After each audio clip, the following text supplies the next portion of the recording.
Hey guys, the WalterFootball.com After Dark Show for November 22nd, 2024. We're going to be doing the Thursday thoughts for the Week 12 NFL picks against the spread for the 2024 NFL season. Before we intro our co-host tonight, please hit like, subscribe, comment below, share this video, visit the link in the description for the merch store. And speaking of merch, if you have the over 2.5 days that I've worn this shirt, you are correct. It's the Ken Griffin lied hashtag wearing this Tuesday, Wednesday, Thursday. Like I said, when you have two kids under 3, you don't really get time to shower or change clothes or anything like that. So that's how we roll here. But you can get one of these shirts as well as some other stuff here on the merch store. We even have an apron now that you can get. So it is back. Thanks Cassandra for leading the charge there for getting the apron back. But yeah, we have that and so much more. We have a 25% off sale for all this stuff. So getting all this would help a lot. Or you can go to Amazon, buy my books. The most recent one, Jerks of the College Years, whereas I made fun of a lot of people at Penn State during my 6 years there. Also, How the 2020 MVP Was Stolen. It's my other book. So there's 3 actually on Amazon, so buying that would help. Or Super Chat, Super Stickers is the best way. We've had a couple from John Sanders the past few nights. Thank you so much, John, for your support. Also recently, we had Slew, Justice Cintron, Can't Make an Eagle, and then someone's, I can't remember the username, someone's wife super chatted us $9.99 on Tuesday. So that was great as well. So I always say this, the YouTube ads pay nothing. So if you want to keep the show going, super chats, super stickers is the best way. All right. So our co-host tonight, as always on Thursday, Andy Isco. Andy, how are you? How's your week 11? I'm fine, Walter, and week 11 was a very good week, actually. Probably my best overall week of the season. A lot of the stuff that I use especially kicks in at some point after about week 8 or so. It's been a very interesting season because it's one of these seasons where you've got some really very, very good teams, some really very, very bad teams, and a whole bunch of teams in the middle that are, not very good, not very bad, but somehow manage to be competitive. And usually about this time of the year, we know who these teams are. We were having this discussion on a podcast I did earlier today as far as contest strategy for Circus Survivor. And it's pretty appropriate for just in general. And that is, we know when you plan out your strategy, that's the big circuit contest, $14+ million at stake. I think they're down to 99 entries remaining out of over 14,000. And part of the strategy before the season is to try and navigate your way, plan your journey through the season. Now, this is just for those who may not be familiar with the contest. It's a $1,000 entry fee, winner take all, last man standing, king of the hill, however you want to phrase it. You only have to pick a team to win the game straight up. Points are not involved, but the restriction is you can only use a team once. So it's very important to plot out where you think you're going to be using these teams. And of course, before the season starts, we all have an idea of what teams we expect to be good, what teams we expect to be bad. You want to save the good teams for where you need them, and you want to look for spots to play the bad team so that you don't have to use a good team that you're saving for later in the season. And the point I was making is we know that every season, roughly 4 to 7 NFL teams that we think are going to be good are not going to have those very good seasons. And about the same number of teams that we think are going to be really bad, quite a number of those will have surprisingly better seasons than we thought. So you have to be prepared, but we don't know which teams those will be, that go from expected to be good or bad and vice versa until you're about 6 to 8 weeks into the season, and that can change your strategy a lot. So the key is, it's almost like another thought that we were talking about, and that's underdogs, home underdogs. They started off so poorly rather, and now they're doing well. We know as soon as the season ends, the regular season ends, you know who every team is playing next year. You know which are the home games. You know which are the road games, but you don't know the sequencing. So when you're evaluating strength of schedule during the season or before the season, you have to keep in mind that, yes, this is the team's strength of schedule, but you don't know necessarily how it's going to unfold and what the strength of schedule that you project is actually going to turn into reality. And it takes, I think, most people would say somewhere between 6 to 8 weeks, almost half the schedule, to finally get a real sense of how these teams are, what their preferred method of play is, what their favorable and unfavorable matchups are. And so we're at this point of the season, and we can probably use that information for maybe about the next 6 or 7 weeks before you get to week 17 and 18, where handicapping and betting is totally different because teams are resting players, teams are in. And there's always a difference between must-win games and would be really nice to win games. A must-win game is generally, I consider, a game that you need to have a shot at making the playoffs. A must-win game is a game you'd like to win, so that instead of being fourth, you're seated third. In other words, you're already in the playoffs, and you're just looking to improve your standing. It's not only a must-win game, it's a like-to-win game. Must-win game is like every game that the Miami Dolphins are playing from here on out, every game that the Bengals are playing from here on out. Virtually, they're all must-win games. Maybe they can afford one loss. So that's something to keep in mind as you're handicapping in the late part of the season. And as a lot of our colleagues have said over the years, you're in a must-win game in December because you didn't win enough earlier in the year. And that says something about the season that you've had. Yeah, absolutely. Yeah, just because you need to win just doesn't mean you're going to win. Correct. I think people make that mistake a lot. One person has 6 of the 99 left in the Survivor, according to McNeagle. Yeah, that's interesting. I know. Did you know that you can buy shares of these? Evan pointed this out to me a couple weeks ago. There's actually a website where you can go and you can buy shares of the Circus Survivor here. So as long as you mean basically you could be a part owner of the entry? Is that what you're saying? That the owner will accept your fee and give you a certain percentage of whatever the result is, or so as you see on the screen here, you can buy like 5% of this winning for $5,500, 1% of this for $1,000. So 1% would be $142,000. Yeah. So and you get to see which teams this person has left. So this person still has the Chiefs left. Or I think the colored ones are the ones they used that already, right? So 5, 6, 7. Yeah. So the colored ones are these already. So yeah, they still have the Chiefs left, which is important. It looks like the which one? The bright ones are the ones that they still have available, because I'm seeing. No, that's 32. Okay, the bright ones are the ones that have even used. Yes. See, I would think because the bright ones are easier to see, you'd want to make those that the teams are the ones that you have left, not the ones that they've already used. Yeah, I agree. Because I don't care that the guy has used. I want to know what teams he still has left that he can play, because that's what I'm looking at. It's a lot easier by looking at visually. Okay, I've got these 20 teams left out of the out of the 32. I don't care who or when they've used them. I just want to know who I've got to choose, so I don't focus on looking at matchups that involve teams that have already been used. I want to be visually. It's just a lot easier to see the ones remaining highlighted. Yeah, I agree with that. I don't know why they did it this way, but the point is they still have the Chiefs left, which is important because they play on Christmas and Thanksgiving, and those are 2 separate slates that you need those teams. And I think it would be a bit surprising if the Chiefs lost to the Raiders, but we'll get to that next week. That's what people were saying last Christmas. Yeah, what's that? One guy sold 99% of his entry weeks ago for $30,000. Wow, that's pretty wild. Well, I mean, if he wins it, he's going to feel salty, but I guess it's nice if he does end up losing. But yeah, you're right. We all took that one for granted. Each entry right now is worth about $144,000.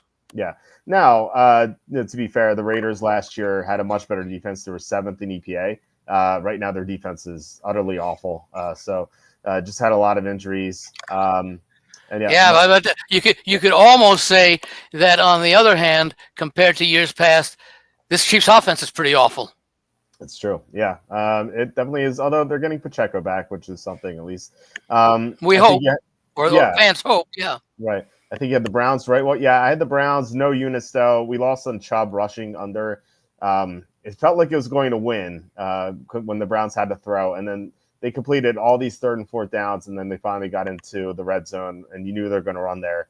And so as soon as that happened, I'm like, oh, this is over. It sucks. So many things had to happen for us to lose that one. So it's kind of painful. Actually, this is the only leg we lost in the single-game parlay. Like, we would have won the single-game parlay if Chubb stayed on there, which is. By the way, one thing I liked about the game tonight, people talk about tanking. I don't think Cleveland's tanking. I think they're playing hard, and I also make a point that when you talk about tanking, players don't tank.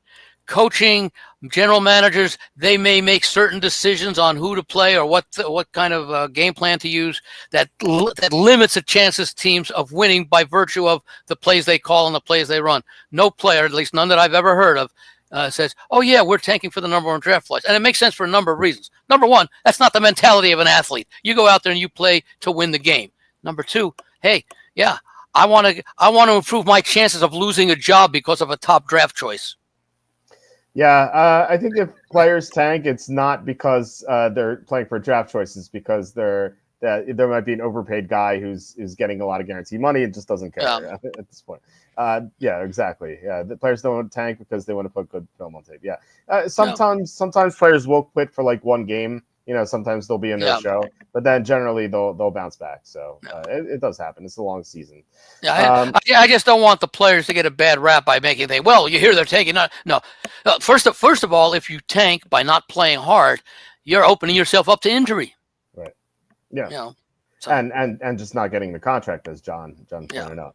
So yeah, I mean these players are playing for the livelihoods. They don't have long careers. And not only that, they're playing for incentives that they can reach. Right, exactly. Yeah, I mean this is not a career where guys play till they're 65 or 70.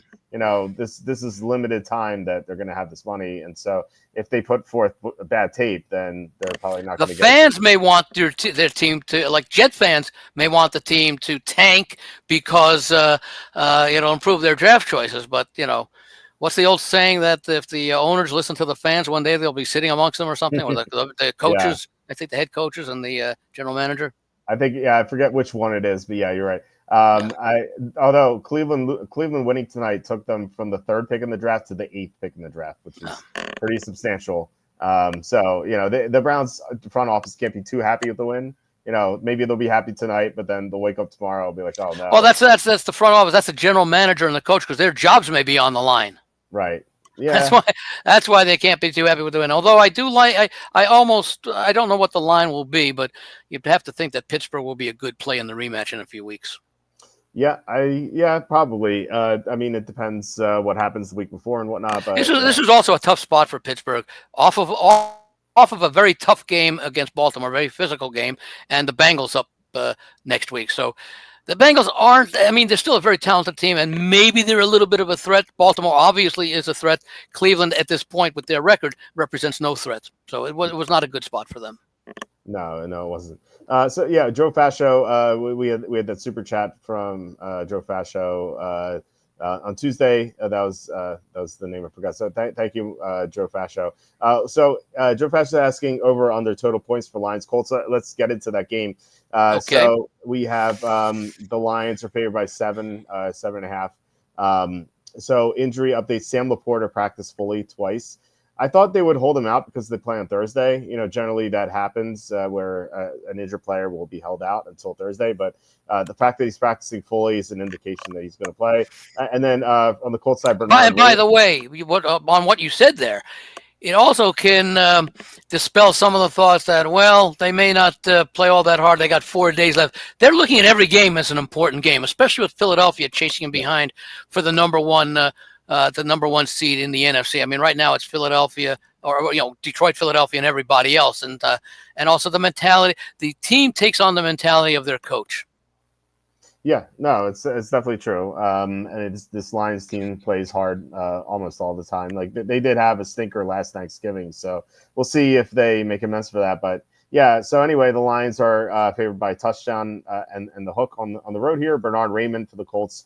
DMP twice. He's been out recently, so I don't think he's going to play. But anyway, I think this is a good situational spot for the Colts, where the Lions play on Thursday. They're coming off a blowout win, and I think that this sort of a matchup is not bad for the Colts in that the Lions really don't get to see scrambling quarterbacks that often. When they've gone up against scrambling quarterbacks, they have not done too well. Richardson, I think, can run pretty well, and the Lions give up a lot of slot production, which like the Jaguars absolutely had nothing in the slot last week because Christian Kirk is out. The Colts have Josh Downs, who's an outstanding receiver. So I think the Colts could maybe keep this close. They've kept every game within 10 this year.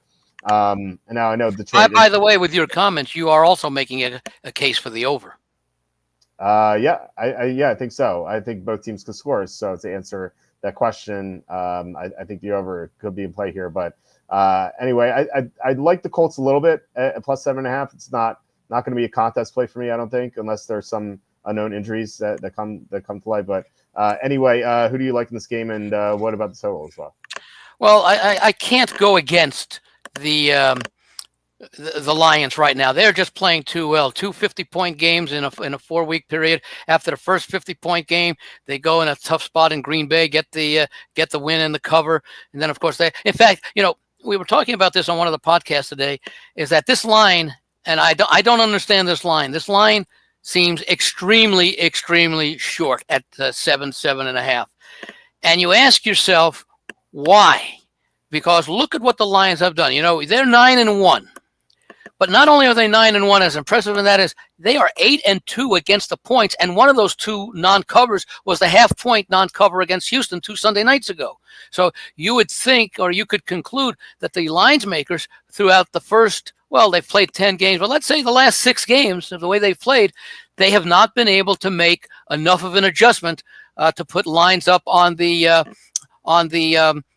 Detroit Lions. Now, Kansas City is an 11-point favorite over Carolina. Now, clearly, Indianapolis is a better team than Carolina. Okay, and they're both Kansas City and Indianapolis and Detroit are on the road.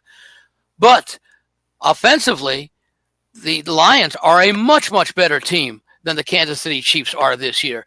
I would have expected the line on this game to be closer to double digits because of the fact that you have to believe, given the fact that they're cashing tickets virtually every week with the Lions, the money's going to come in on the Lions when they're playing a team that is basically a 500 team. Yes, they play close games, but and also the questions about Richardson and his capability, even though Detroit doesn't see a lot of scrambling quarterbacks, running quarterbacks, and he's still inconsistent when he throws the ball. So I can't play against the Lions. In fact, I'm not going to quite say that this is a comparison, but the way they are winning games and their margin of victory in their games, the Lions right now are outscoring the opponents by roughly 16 points per game, which is, it's more than 2 touchdowns. And I think the number 2 team in margin, I believe it's Buffalo they are outscoring by about just under 10 points per game. It's almost looking like the 2007 Patriots. I mean, they just go out every week and they put points on the board. And the thing that's a little amazing about this, Jared Goff is no Tom Brady, okay? But he plays within himself. They're not asking him to do so much. Now, part of it's they got 2 really great running backs, okay, and that takes a lot of the pressure off, and it makes it tougher for opposing defenses to stay on balance. So I can't play against Detroit. One thing I will probably do in this game, and there are a couple of candidates there as well, look for Detroit in a teaser. Okay. Get them down to -1. I will not mind laying the points. With a team like this, and there's one other team on the board that is laying more than a field goal that I won't feel uncomfortable laying points with. We'll get to that in a little bit. Okay, it's interesting you say you thought this line's too high. I actually had this. I thought the line was too. I thought the line was too low. Or too low. Sorry, I thought you. It's interesting. I made this line personally Detroit -6, and the EPA numbers say this should be Detroit -3.5. I have an issue with the EPA numbers because I don't know. I don't know what the formula is specifically, but it makes a lot of assumptions. And the more assumptions you make when you're constructing a formula, I think the weaker the formula is. It's like if such and such a team is 13-2 against the spread on the road after a game in which they defeated a non-division rival by at least 7 points, and that non-division rival had a winning record of at least 550 or better. The more variables that you put into a formula, a trend or whatever, I think weakens the formula. And as a result, I have a little difficulty of placing a great deal of faith in that. Not to say that they're not useful. I for example, I do a linear regression, which basically looks to answer the question of Team A beats Team B by 7 points. Team B beats Team C by 11 points. Team C beats Team A by 3 points. How are they all rated together? And, you do that for 32 teams. and you come up with a lot of differences. I actually have Indianapolis. I have them about a 12-point underdog in this game on a neutral field. Wow. Okay. Because the Lions are basically an outlier this year. Yeah, the Colts have covered a lot of spreads too. They've played a lot of close games, but they also haven't played a team like who's the best team that the Colts played this year? They played the Bills a few weeks ago. They lost by 10. That was the one. That was the one game they lost by their biggest margin. Happens to be the 10 points by which Buffalo was outscoring their opponent. Ironically, or coincidentally, that's what Buffalo's margin of victory is. That's exactly what they beat the Colts by, and that was the Colts' best. Biggest loss of the year. I'll say that was a Joe Flacco game where he threw 3 interceptions. He was horrible in that game. Yeah. They also played the Texans. Oh, that had a lot to do with Buffalo too, the opponent. Yeah. They played the Texans twice. They lost by 2 and 3 in those games, and the Texans almost beat the Lions. So on the road, where the Lions went into Houston. Well, also keep in mind Texans and the Colts play twice a year. There's a lot of familiarity there because they face each other twice a year. Yeah, and the Colts also beat the Steelers 27-24 earlier in the year. So and they played the Vikings pretty closely. It was what they won. They lost 21-13, but it was a 2-point game, I think, or a 1-point game within like 5 minutes. So they play some good teams this year. I don't know. I think they're a pretty decent team. I think that's why I have them as a 6-point dog. I have them ranked pretty highly compared to what the record is. I actually have them ranked. I have them ranked number 17. Okay. Which is about average. Right there, like 16, 17 would be right in the middle of the pack. Yeah. Where do I have them? Let's see. I actually have them 20th. I have them lower. I don't know. I don't understand why that's well, again, mine is very simple. It's based on the formula that relates all 32 teams amongst each other. It's based upon who you play and what your average and what your margins in all your games are. Okay. So it's simplistic, and it takes any subjectivity out of it. There's no variables in the formula. It's just a mathematical formula that's been used for literally centuries in doing that type of analysis. Not in football, but in other aspects of life, as far as manufacturing and things like that, as far as comparisons go. But Indianapolis is a decent team. Look, I've mentioned it many times. They were a 9-8 team last year. They barely missed the playoffs. So it's not, so it's not, now. Of course, a lot of it had to do with Minshew playing most of the year, but nonetheless, the quarterback is obviously the most important part of the team, but it's not the entire team. So there's some decent talent around there. But as I say, right, the way, in fact, my power ratings, and again, this method here, I won't even call them power ratings. I'll call them regression ratings. 7 points better than Buffalo, who's ranked number 2. The other part of this is, in football you don't score by 1s and 2s. You scores by 3s and 7s, and so a 2-point difference between two teams doesn't equate to a 2-point margin. Although obviously there are 7 to 11 scoring plays in an average game, whether it be touchdowns, field goals, or whatever. But that's another difficulty that you have to contend with when you're trying to evaluate power rating systems. As far as you don't score like you do runs in baseball, 1 by 1 by 1, or points in basketball by 1 by 2 by 3, etc. Wait. So you said you have the Lions 7 points better than the Bills? Yep. So you said. Okay. Yeah. Well, that would explain the difference in our spread calculations. So I also have Detroit 1 and Buffalo 2.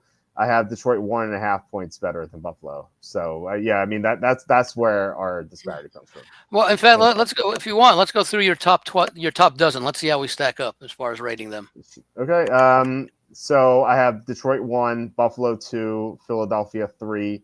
Kansas City 4, Baltimore 5, LA Chargers 6, Green Bay 7, Pittsburgh 8, Washington 9, San Francisco 10, Arizona 11, and the LA Rams 12. Okay. I actually have it a little different. And I was very surprised, and I had to check it over several times.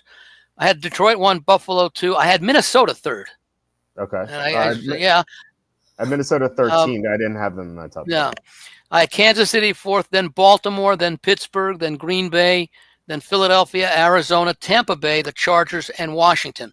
Now, from a subjective standpoint, I don't necessarily agree with a lot of these records, but I'm just trying to go by the math. I actually have, after Washington, I've got Denver, San Francisco, Houston, Seattle, then Indianapolis, and then I have the Rams. And I certainly think the Rams are a better team. Again, this is how they've played. It's not what the roster is. Are they overachieving or underachieving? It's what they do. Now, I have a different set of power ratings that actually I call them perception and reality. And it's sort of related to conceptually wise.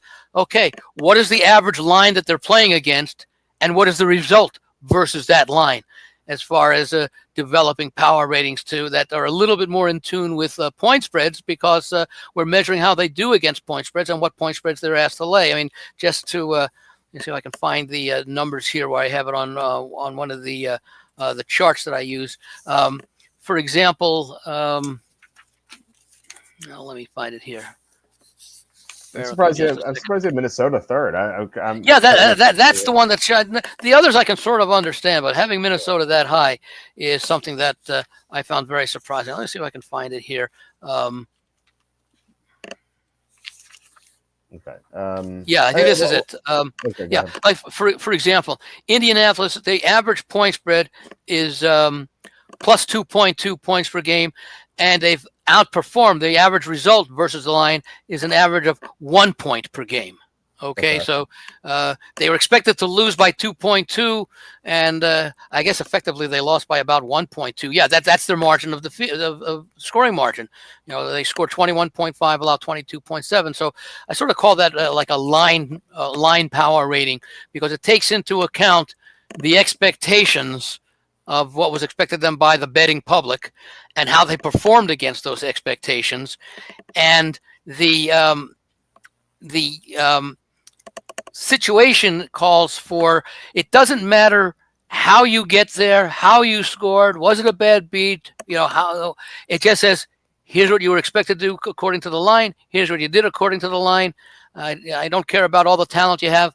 Just you basically play on results when I'm doing a numerical analysis. You can always explain away any game that didn't go the way that you thought. You can always explain away. Turnovers are very often a factor in that, the avoidance of or the forcing of turnovers. But the bottom, it's like, I'll simplify this long rant. It's like Bill Parcells says, "You are what your record says you are." I always thought that was, you can interpret that any way you want. I always thought that was a great fade for bettors, because it's like coach speak, but sometimes.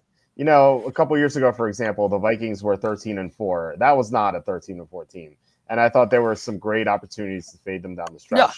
So I always loved that quote, because it was easy to fade. A question about your what you said and in terms of how you calculate your rankings, is that full season? Because I'm asking because Minnesota, they were so impressive to start the year. With a blowout against the Giants, then wins against Houston, San Francisco. They were so great to start the year. But recently they haven't performed as well, and I think that's because of Christian Darrisaw's injury. So how do you weigh the full season? Well, they're still 8-2. Right, but which means they're outscoring their foes. Maybe not by now. Yeah, yes. I mean, but see, that's when I take a look at the numbers and I say, oh, it's another one of my principles with power ratings, for example.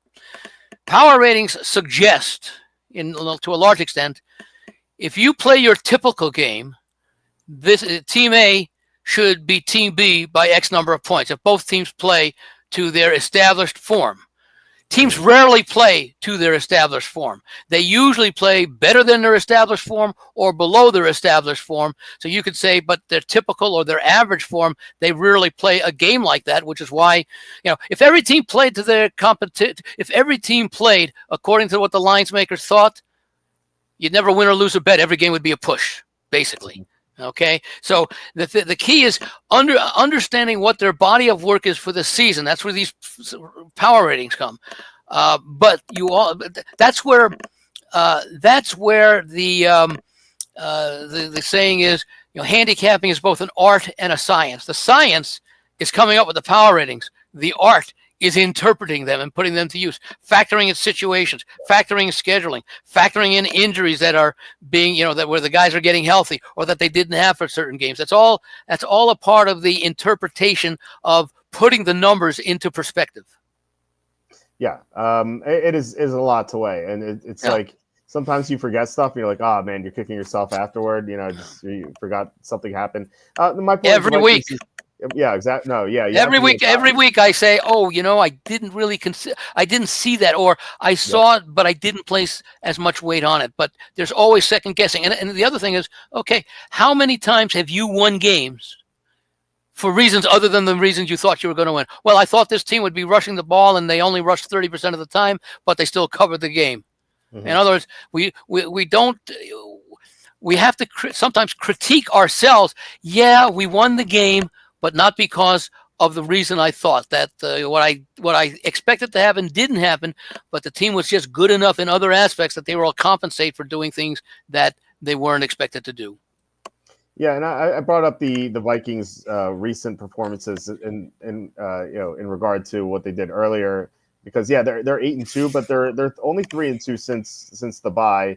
And the three teams they've beaten are the three AFC South teams that aren't good. The Colts, the Jaguars, and the Titans, and they barely beat the Jaguars. So I feel like this is it's a team that's trending downward. So that's why I was asking, like how do you weigh recent performances more than No, but what I do is I take a look at the fact that, okay, we know what this team is doing for the season, but as you say, their recent play is below what they were doing for the season. So if my numbers show Minnesota is 6 points better than their upcoming foe, and then I take a look that, well, they haven't been playing as well recently, so maybe that's 6, even though that's what number says based on their full body of work, and now they're being asked to lay 6. Maybe depending again on the opponent and doing an analysis there, maybe I do take the points because they've been playing at a level below their established level. So it's kind of like regression to the mean, either upwards or downwards. And they've been doing that. They've been doing it downwards. So maybe they've overcome it. That's where the art comes in. That's where the interpretation is, and it's using exactly analysis like what you're suggesting to do something like that. That A, they haven't been playing all that well, and B, they were playing some of the weaker teams in the league while not playing well. So and then you do it for the opponent. I mean, you can make the case for we'll get to the Minnesota-Chicago game in a little bit, but I mean that's one of the things where we come in. So again, the key point for me is that teams rarely play their best game based upon the overall information and their current form, and it also has to do with sequencing. And we've seen a number of teams in recent years, the way the NFL schedules, they will play all 4 of their interconference foes over a 4-week period. I forget the team that's doing that this year. Right now, Pittsburgh, I think, is in the middle of playing 4 of their 6 divisional games in a row. I think they played Baltimore, Cleveland, Cincinnati, and then they play Baltimore again, I believe it is. Mm-hmm. So it's sequencing. So you would look back, and one of the things I do, and another analysis that I have, and I use it quite often, I look at 2 things that a lot of people don't necessarily look at statistically. A, what the records are of common opponents that you faced. Even there are some weaknesses there, because you may have played the Denver Broncos when they were very healthy, and then you may have the opponent may have played them when Bo Nix was starting a second game. So the results must be maybe a little bit misleading. And of course, with the NFL, a 17-game schedule, you don't have a lot of samples in your database to make that comparison. But I look at that, and I also categorize teams A, B, and C. How do you do against the A teams, the elite teams, the teams that are playing the best? And again, I have to make some designation, so I'll go by record. I classify a category A team as a team whose record is more than 2 games above 500. A category C team is a team whose record is more than 2 games below 500. Everybody else is a category B teams, meaning they're within, they're 8-6, 7-7, 6-8, let's say, at whatever the point of the season is. And I compare how the 2 teams have done against the better teams, but I also look how they do against the category of team that they're facing this week. And that often provides me with a game that I normally wouldn't think of playing until I say, you know what? against this quality of team. And again, quality is a subjective term, but I applied it in an objective way. If you meet the qualification by being more than 2 games above 500, you're an A team. That's a quality team. Okay. Mm-hmm. Now, how you got above the 2 games above 500, maybe you played a very weak schedule and took advantage of it. Well, that'll show up a little bit later, but these things are so intertwined because there's so many commonalities. I'm trying to think of, and I'll see if while you do your analysis, how many teams at this point of the year have had more than 4 games against common opponents. Now that could include 2 games against a division rival that your upcoming opponent played only out, as a non-division game. So interesting handicapping thoughts. Yeah, and to add to that, I think there should be a disparity between, like if for example, like if a team plays a lot of bad teams and wins, but like what if they blow out these teams like constantly, and it's like versus was barely scraping by. Like we saw that not to harp on Minnesota, but 2 years ago, that Minnesota team was 13-4. They barely scraped by a lot of bad teams. What was that? I think they had 11 one-score wins or something. Yeah, they were outscored for the season, I think. For the season, but I'm saying of their wins, I think all but 1 or maybe 2 were by 8 points or less. Yeah, and a lot of them were by 4 or less. Yeah, I know they won by margin against Miami because I had Miami for a big play, and Jalen Waddle dropped the pass on 4th down, of course. If I remember correctly, because I remember last summer, 2023, I think that when we met to sign up for the contest, I distinctly remember you saying how much you loved Tampa Bay, I think in week 1. I think that was against Minnesota, wasn't it? Yep. That was regression. Using it was a phony team from last year, Minnesota, from the previous year, 2022. Yeah, and I said that last year I thought Minnesota would start poorly, but then catch fire a little bit toward the end of the year because Brian Flores, I thought it would take a little bit for him to install the defense, but then Kirk Cousins suffered injuries, so they never got to rally. So, all right, let's get to the next game. We have Chiefs at Panthers. Chiefs favored by 11 here. Any injury updates? We have Isaiah Pacheco. He was limited twice so far this week. From all accounts, he's expected to return for this game, but we don't know at what capacity. He could get like 8 carries or something, and it'll still be Kareem Hunt. When healthy, he's obviously a lot better than Kareem Hunt. But they're playing Carolina. I would think Andy Reid would be smart enough to hold them out of that game because they do play 4 days later. Yeah, exactly. I don't think they need Pacheco here. Maybe he'll want to have Pacheco get his feet wet. Give him like 4. Yeah, maybe play 1 series or something. Right. Exactly. So I think he'll play, but I don't think he'll play a lot. And so I would not play him in fantasy or DraftKings or anything like that.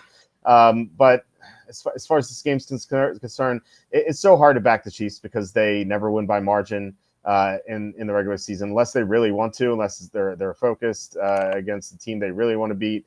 I just don't see that being the case with the Panthers, especially, like you said, with the game coming up on Black Friday.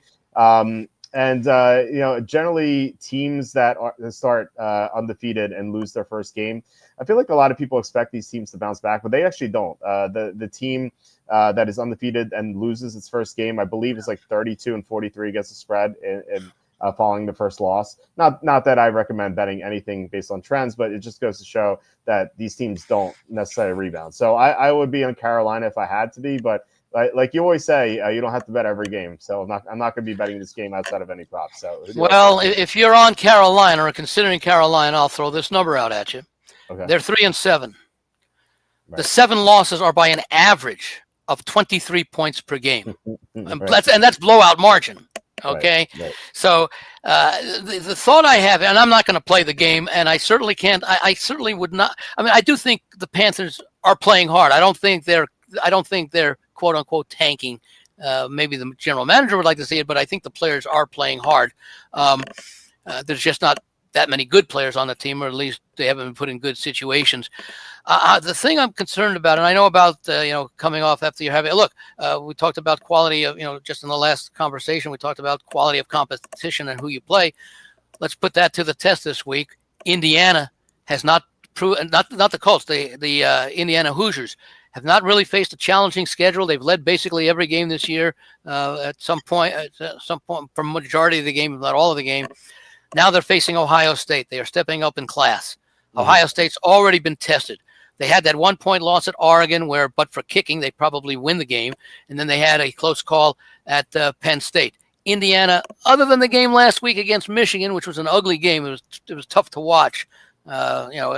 If you had Indiana and you didn't cash your ticket because they only won 15-10, but you should have gotten something for having to sit through that game. But nonetheless, Ohio State, we know what Ohio State can do. But that's a situation, to your point, where let's see how a team that's been tested does against teams that haven't been tested at any level, really. Now, with the Kansas City situation this week, I have two thoughts. One is asking them to do two things that they haven't done this year. Number one, win in a blowout fashion. And number two, win coming off of a loss.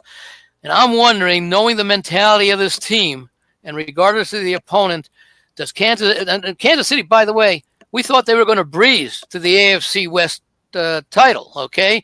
I think their season total was either 11.5 or 12 wins, and I think the Chargers were next at 9. So we thought that the Chargers might present the challenge as they have. I don't think anyone expected Denver to present the challenge. We expected Denver to be competitive, be improved, and certainly they are. And they're actually, I think, holding down the third wild card spot right now.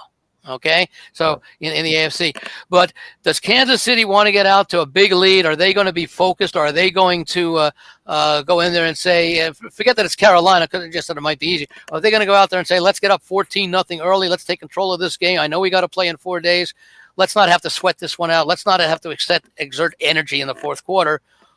Or are they going to be doing what they did most of the season, even if it's Carolina? So I have to pass on the game. Yeah, I definitely pass. You mentioned the Ohio State game. I didn't put Ohio State down as a pick on the site, but they were very close to being one of my 5. Yeah. And I guys, I urge you to sign up for Andy's newsletter. You can find it on thelogicalapproach.com.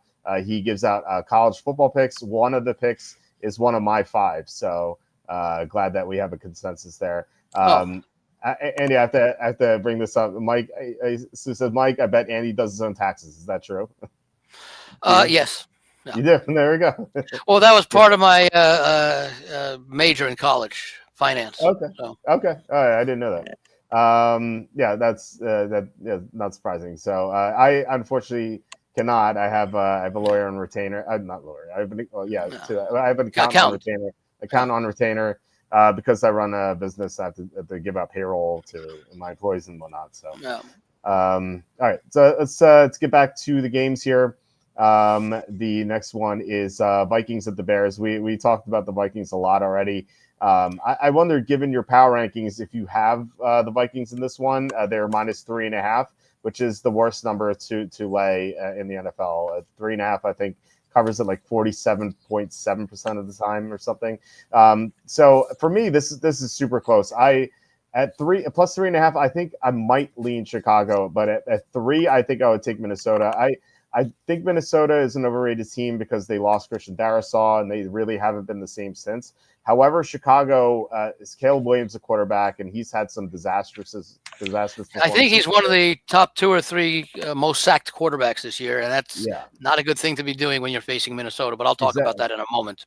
Exactly. Yeah, he's playing against Brian Flores. Just some disastrous performances this year, and this could be another one.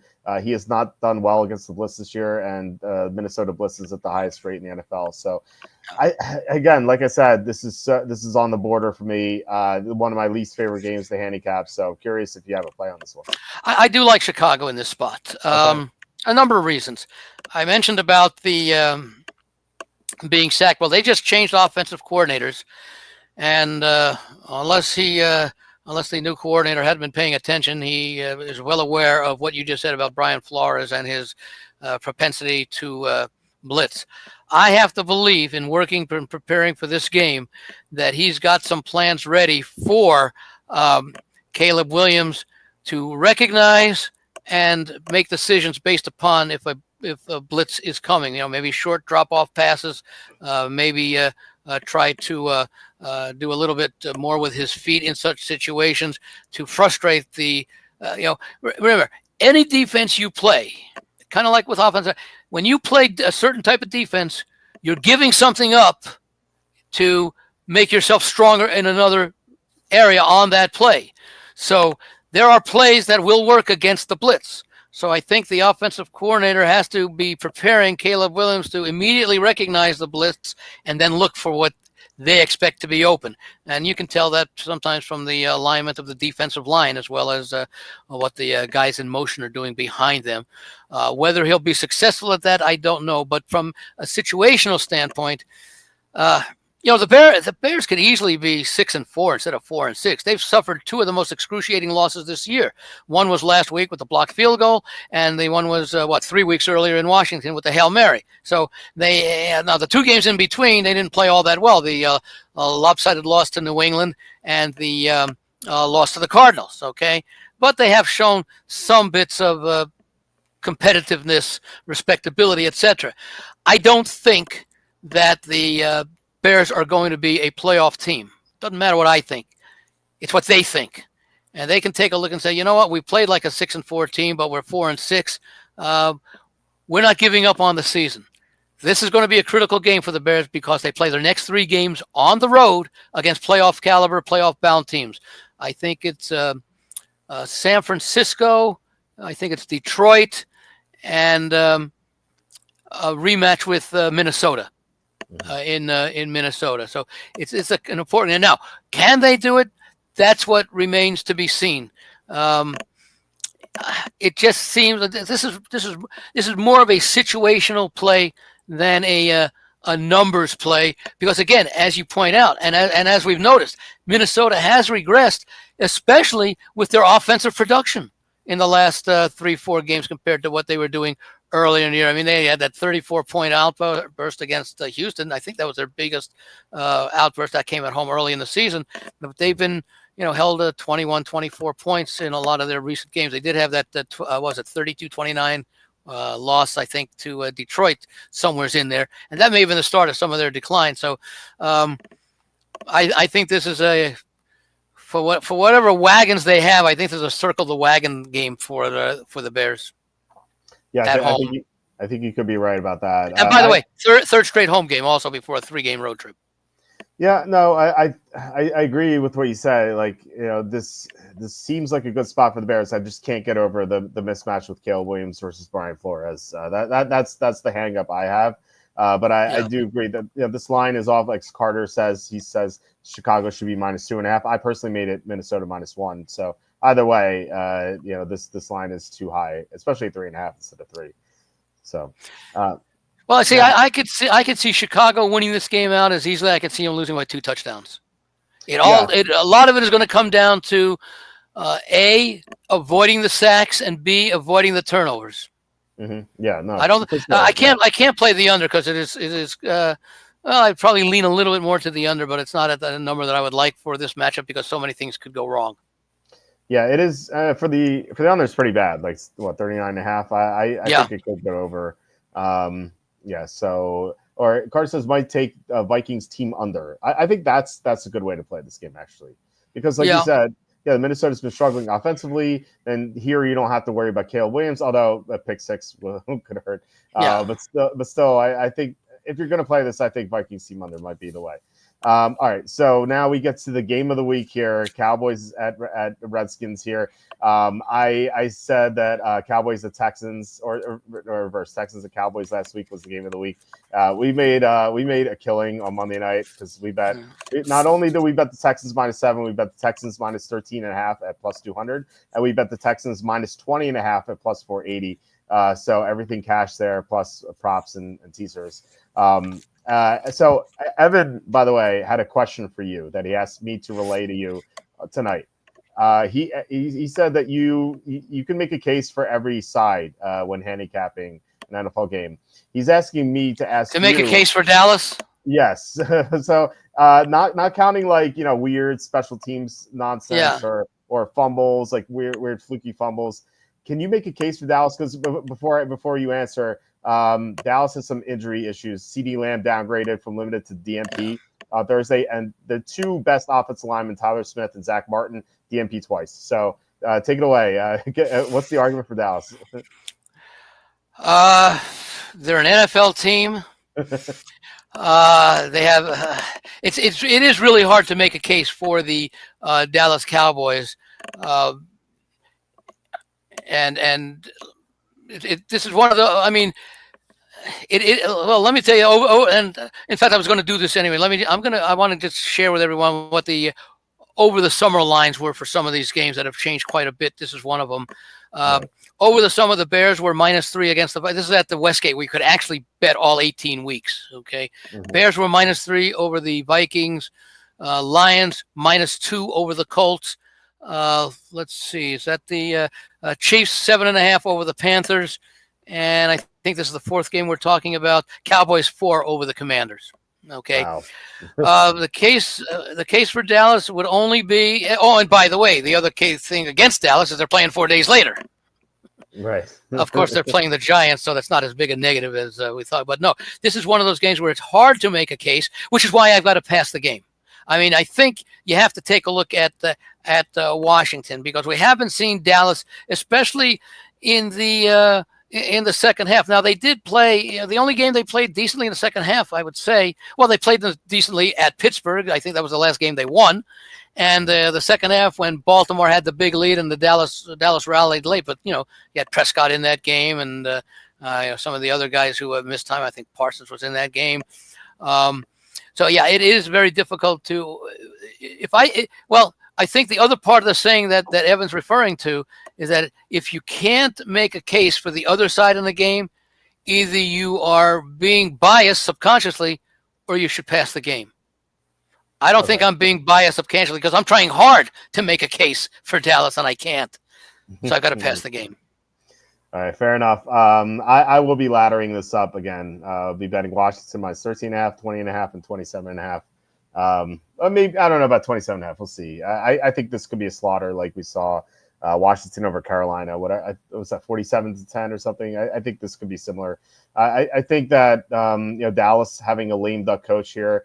And having such high expectations heading into the season, like these are the worst teams in the NFL now. You have the Dallases, the Jacksonville's. Like early in the season, it was Carolina, New England as the worst teams in the NFL. And now it's switched. It's these veteran teams that have nothing to play for, and you have some high priced players who are just not going to show up. Well, I think I mentioned earlier, I have Dallas rated number 29 on those ratings that I talked about before. Okay, I haven't dead last. Again, there's no opinion put in these numbers. Yeah, I have dead last. Dead last at 32. Yeah. If Prescott were to come back, obviously would be much different. But Cooper, I don't understand why Cooper Rush is still starting. They traded a 4th round pick for Trey Lance, and he has an expiring contract. So it's not like they picked him off the street. That'd be one thing. But they dealt a 4th round pick for him, and they're not going to see what he has. It doesn't make any sense at all. I don't get it. Well, I'm wondering if part of the, and maybe I don't understand the reasoning there, but maybe we should have learned something from the fact that a good quality team like San Francisco was eager to trade him. Yeah, no, yeah, it was a horrible deal for Dallas, but still, like you have to see what you have. Like maybe who knows? Like maybe he's really good and you just keep him or something. I don't know. It's ridiculous, but anyway, Dallas does think maybe they'll take Daniel Jones off the Giants' hands. Maybe. That's maybe he'll start the first. Well, he's going to be benched, but maybe he'll play the first half of the Giants and the second half of the Cowboys on Thanksgiving Day. Yeah, do a trade at halftime. Be traded. Yeah, you'll just switch jerseys. In the locker rooms, yeah. Yeah, right. I don't think that's ever been done before. I don't think so. But there's a first time for everything. I would love to see it. I think that'd be amazing. Now, obviously, trade deadline is passed, but maybe they'll be like. The NFL commissioner will allow it just based on humor. I think everyone will. Yeah, I mean, we've had things like that in baseball where a pitcher was traded for himself because the original part of the trade was for a player to be named later, and he was the player to be named later. Oh wow! And we also had I want to see was it Bobby Valentine? No, Joel Youngblood, who was traded on I think it was like a Memorial Day or July 4th, and he played a day game with his old team, and he was traded, and he played later that night for the new team. Yeah. Wow, But baseball's been that's around for incredible. 100-something years. Yeah. Yeah, that's pretty incredible. I had not heard that the player to be named later was that Yeah. FCA player. that's Yeah, that's it was pretty, like after the season or something. It was a player named later. It's weird. yeah. We some in the chat are saying the Cowboys play better on the road. I mean, they haven't played any road games without Dak yet, so let's see let's see how they do on the road with Cooper Rush. Yeah, I mean, the reason why it's hard to make a case for Dallas is, obviously you've got the backup quarterback, and that's a huge drop off from Dak. You had no running game all year, and you're losing wide receivers. The problem for the Cowboys, and it's an unusual one because one thing Dallas has been known for, and it goes back 40 years, is their offensive line, and that's been a major issue this year. And the defense, which was really good last year, has suffered because they're not getting any support from the offense. They're suffering injuries. They made some, I guess, questionable offseason decisions, and it's just a team that are they as bad as the team that got him Troy Aikman in the 1990 draft? And when Aikman went 1-15 in his first year, they're probably worse. This team's probably worse than that. I think they're worse. Yeah, I agree. We're going to see how bad they are. I think in this game, I think this could be their low moment. So speaking of teams that are going to be regressing here, even worse than they were, the Buccaneers at the Giants. So the Buccaneers look like they're going to get Mike Evans back. He practiced fully today, which is obviously big news. But the team I'm referring to is the Giants. You have another veteran team that had some expectations, maybe not as high expectations as Dallas, but I think they thought this team would be better, just based on. I love that noise in the background. So I think they thought they'd at least be somewhat decent and would have a chance in the playoffs. They fixed their offensive line, or so they thought. And they traded for Brian Burns, so they had some players here. They had Daniel Jones coming back from injury, but now they benched Daniel Jones, and not just the second string, the third string. It's just a full demotion for financial purposes. And some Giants players came out and were very critical of this move. Dexter Lawrence bypassing Drew Lock. Yeah, well, that too. But Dexter Lawrence was very furious. He said Daniel Jones was the best quarterback in this roster. He didn't understand the move at all. So it sounds like these Giants players are very angry. They're going. He's also one of the most well-liked guys in the NFL by his teammates. Yeah, and I think the Giants have a lame duck coach here. I don't expect Daboll to be back. And Tampa's defense is not good. However, Todd Bowles, ever since their defense has dropped off, he still has done a great job against bad quarterbacks. I've tracked. Now you talked about tracking how bad teams do against good teams, etc. I've tracked how bad quarterbacks have done against Tampa, because Todd Bowles is a very good defensive-minded coach. Tampa has played 7 bad quarterbacks since the start of last year when their defense dropped off. They're 5-2 straight up and against the spread against those bad quarterbacks. I expect. How do you define a bad quarterback? Is it the metrics that you use, or a whole body of work, including the eye test? I just look at the name and be like, does this guy suck? Then that's who it is. Where would you put a guy like Jameis Winston or Baker Mayfield? I think middle. Yeah, Baker Mayfield's about middle of the pack. Actually, you can. In other words, if you do A, B, C, C being the quarterbacks who suck, a guy like Mayfield would be a B. He's a B, yeah. A guy like Winston would be a B. Well, let me read you this list, and keep in mind the first name is passing mostly because Tampa does well against mobile quarterbacks. So this list: Justin Fields, Desmond Ridder twice, Will Levis, Bryce Young twice, and Spencer Rattler. Those I define. See, I would not have Fields on that list.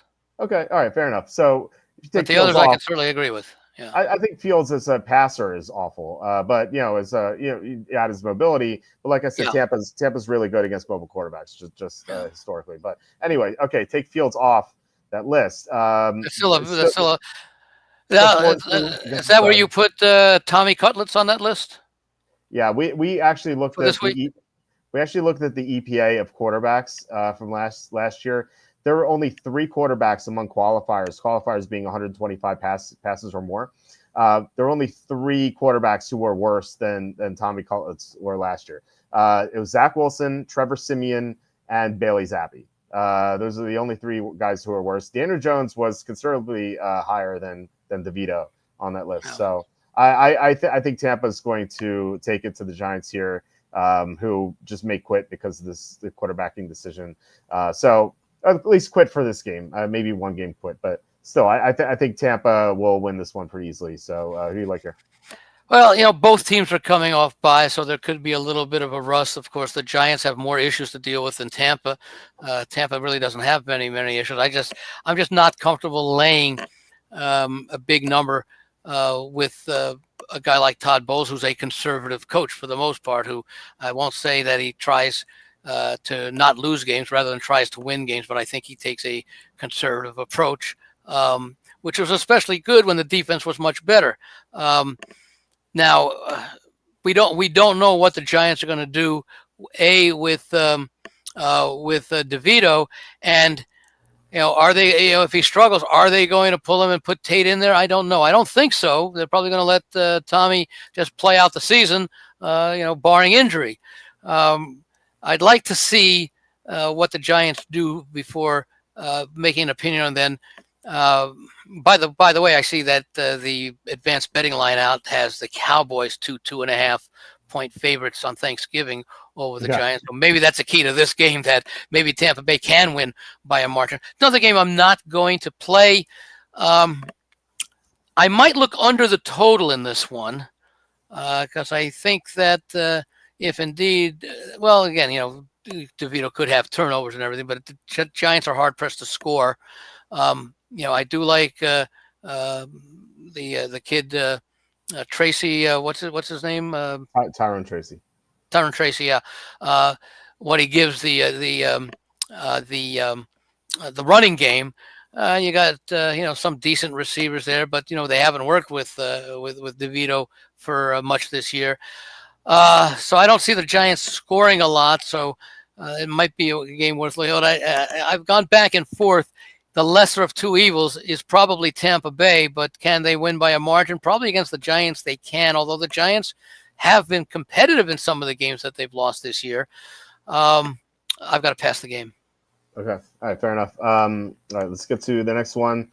Patriots at the Dolphins. This could be a look-ahead situation for the Dolphins. I know it's a divisional game, but they already beat New England, so they have to play on Thanksgiving night against Green Bay. Obviously a much better team than the Patriots. It is a non-conference foe, but again, they beat the Patriots with their backup quarterback. So I really don't think they're going to be focused here. An injury to look out for: Teron Armstead, DNP twice so far this week with a back injury. They may hold him out if just given that they play in 4 days. So having him against Green Bay obviously way more important.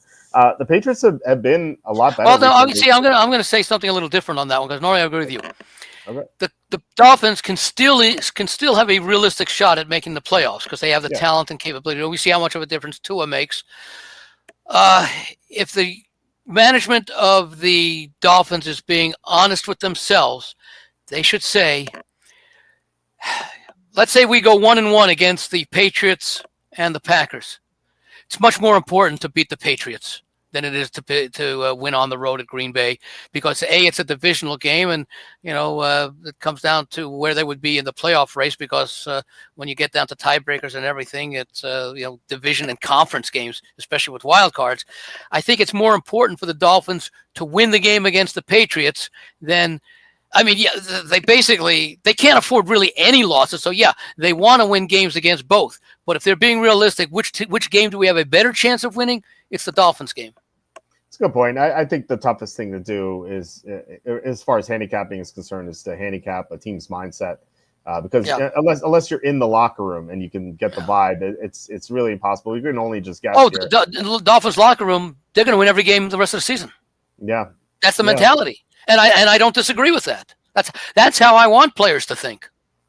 Yeah, I agree with that. I just think because you have to be like, we have to prepare for this tough team, a 7-3 team in 4 days.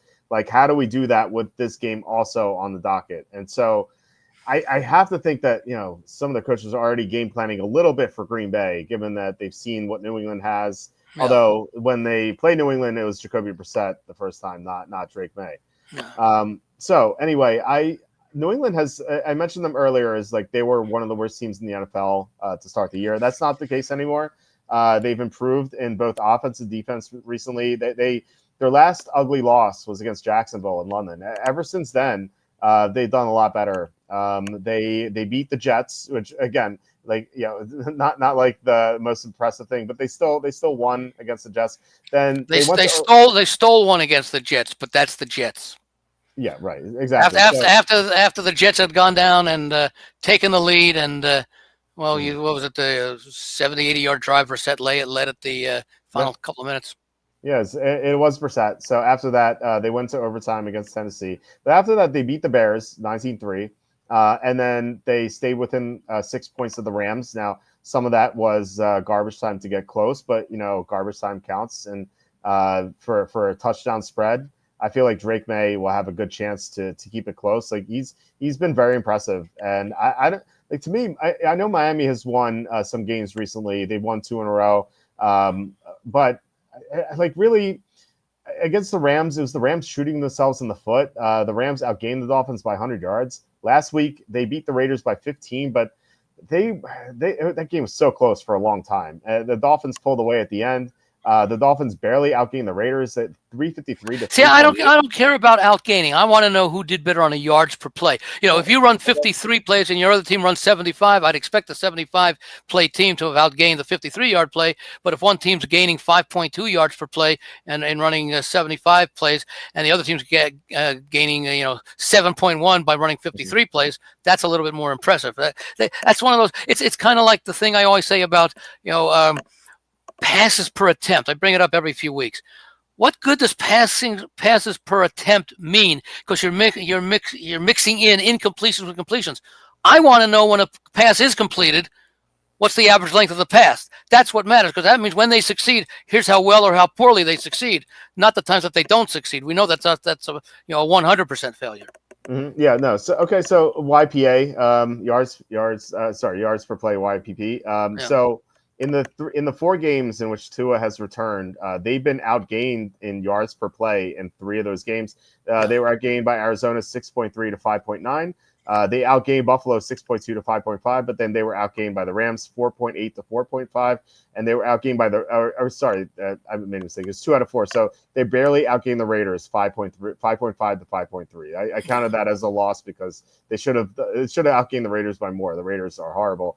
And yet that was a close game. Oh, by the way, one other thing, and I mentioned it before, when you're using yards per play, and I must confess I don't do it, but I like to do it, you have to count, or you should count, yards gained by interception returns that may erase 50 yards that the offense has to go on a yards per play basis even, and kick returns, etc., or scores that occur because of pick sixes and things like that. That there's a lot of things that just are not factored into a lot of these things. I'm not saying that what they're doing, the way these things are looked at, are incorrect.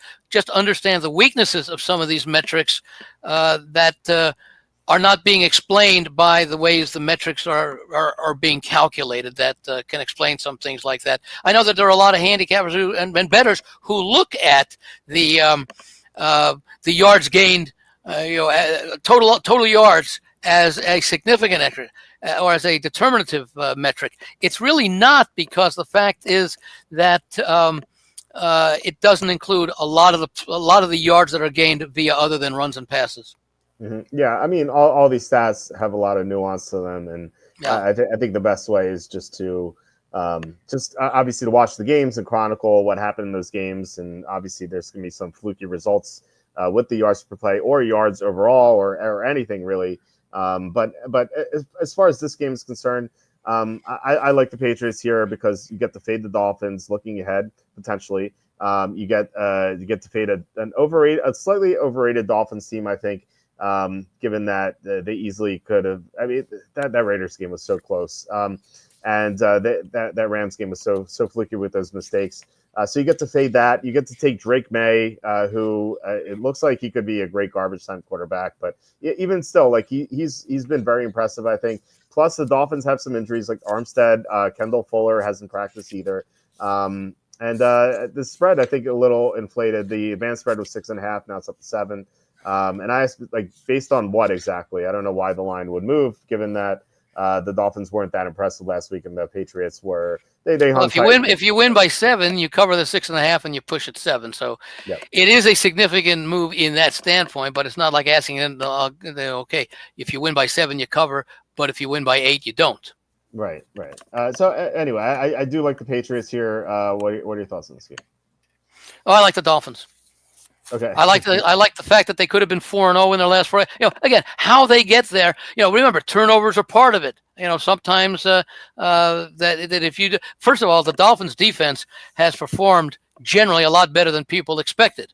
Again, you can use the traditional measures. They're barely allowing 300 yards per game, which is a sign of a pretty good defense using that metric. Now, deeper metrics, and again, see, the simpler the metric, I like.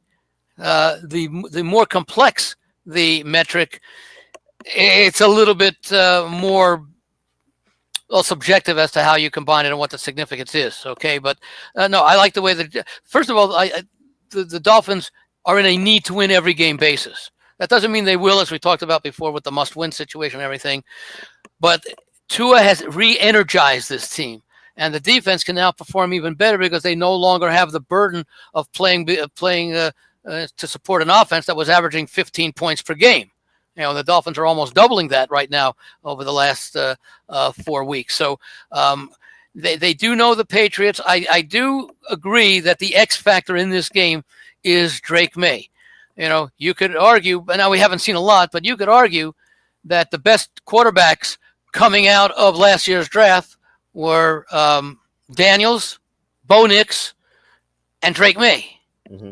Based upon what we've seen so far. Caleb Williams, a work in progress. He has the potential, but he's also had some issues. So I could make the case. So we don't know about Drake May because he hasn't had a lot. I mean, we still don't know a lot about Bo Nix, but he's clearly a much better quarterback now than he was in games 1 and 2.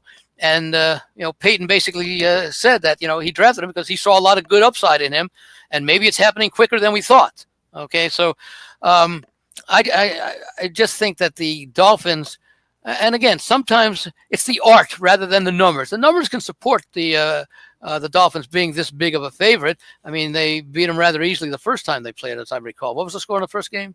It was 15-10. 15-10, yeah. I think they played a lot better in that game, as I remember. Yeah, well, it was that game at the end where the Patriots appeared to score a touchdown to win the game, but the heel was the video replay. Yeah, the heel was out of bounds, so they didn't count. But again, it was with a backup quarterback, and we've always talked about backup quarterbacks. Is it a significant drop off from the starter you're replacing, or a marginal drop-off? I think this is a more significant drop-off when it comes to Tua and any of those backups that they used. And again, his ability to make things happen with other than his arm, I think is something that could give the Patriots trouble. I do wholeheartedly agree with you that the Patriots have shown a lot of fight, a lot of improvement, and you would expect that under a first-year head coach and they didn't start him all year, but a first-year quarterback.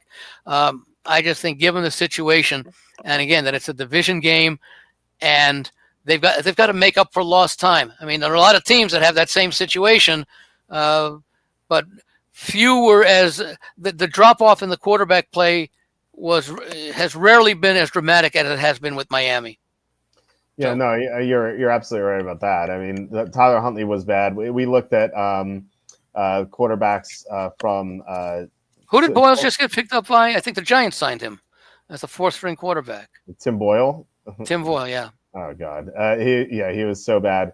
So with Huntley, I think he was let's see. I think he was pretty low in the rankings here. So as you can see, Tua number 4.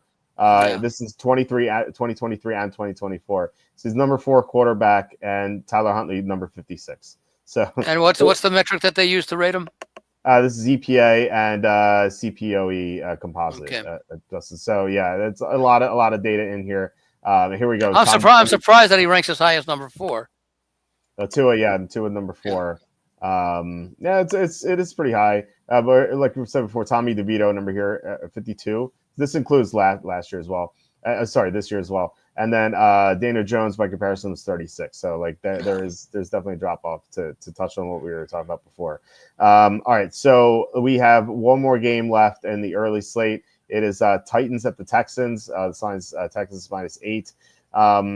The Titans, I talk about this every week. Their defense to start the year was terrific. They had 2 shutdown cornerbacks with L'Jarius Sneed and Chidobe Awuzie. Chidobe Awuzie has been out for a long time. L'Jarius Sneed has also been out for a long time. He has not practiced yet this week. And to top it off, Roger McCreary, their slot cornerback, has not practiced either. On the other end of the spectrum, Will Anderson, who's missed the past couple games, he's limited in practice twice, so it sounds like he could return. So I like Houston here. I think this is a really good matchup. Again, this is another one where the defense against the bad quarterback. You have DeMeco Ryans. They have a top 10 defense. They blitz at the 5th highest clip in the NFL, and Will Levis is horrible against the blitz. I know he completed a 98-yard touchdown last week, but that was like, I forget what happened. Like a cornerback fell down or something, returned the wrong way, and you had that Nick Westbrook-Akine fluky touchdown. Outside of that, the Titans scored 6 points last week. Just a horrendous performance against the blitz, and Houston, another blitz-happy defense. I think they take it to the Titans here. I don't really see this one being close. So who do you like this game? Well, let me ask you just before I get this. Which will be the bigger blowout? Texans over Titans or Commanders over Cowboys? Washington, easily. Yeah. I think Washington. I think, it could be like 47-10. But, yeah. By the way, let me just going to mention a couple of games that I skipped over. The summertime line, Tampa Bay -1 at the Giants. Mm-hmm. The Dolphins, pretty close to what it is now, -8 over the Patriots. And in this game, the Texans were -7 over Tennessee. And by the way, occasionally talk about teasers. Again, the obvious teasers this week would be teasing the Texans down, teasing the Dolphins down. I think you could probably put the Lions in there, tying them. I don't see them losing the game, but Indianapolis, maybe they got a puncher's chance or something like that. I just don't see the Lions losing. So maybe putting a teaser down especially if you like taking the Colts plus the points. And as you pointed out, they're a close score games. There's a reason to believe so. But then again, there's no team like Detroit. But I think that makes for a good teaser. So that's what I would do in this game. If I were going to play a side, I'd be with you on the Texans. And maybe, I don't know what the total is, but maybe you look Titans total under. Okay, yeah, it's the game total is 40.5. So what would that be? It'd probably be about 16.5, 17.5. Yeah, 24-16 is the projected score. Yeah. So yeah, you look at under 16.5, like you said. Yeah, I like that. If you can find 17.5, that'd be even better. Oh yeah, for sure. Yeah, you can shop around. I always urge everyone to shop around. We have the link on at WalterFootball.com. One of the top links is best sportsbook promos. So make sure you guys check that out because just having accounts in multiple sportsbooks is just so key in finding the best numbers. Absolutely. And you get good promos sometimes, so you get to take advantage of those. It's just another way to beat the vig. All right, we have 3 late afternoon games. The first one is Broncos at the Raiders. This one similar to Tampa Giants, where it started like 5.5, although Tampa started 3.5, but with the. But I'll just mention at the start, the over the summer line, and I think they'd won 7 or 8 straight games against the Broncos, had Raiders a 3-point home favorite. I remember discussing this with you when we had a breakfast, and I was like, like the Raiders will beat the Broncos, at least once, probably twice. So I was actually wrong about this one because when the schedules came out in May, I said the only game that the Raiders the only game I could see them being favored in was the game actually that they lost against Carolina. I could see them being pick or underdogs against all other 16 teams that they played. I was very bearish on the Raiders coming into this season.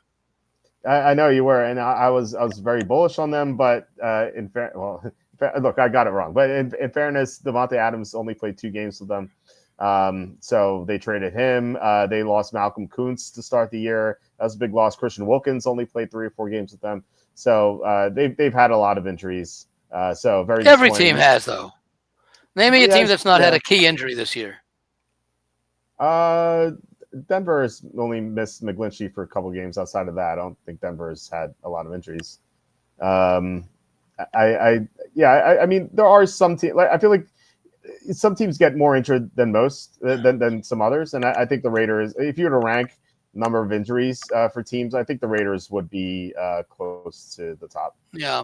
Well, especially some key injuries when they were missing Crosby and some who was it?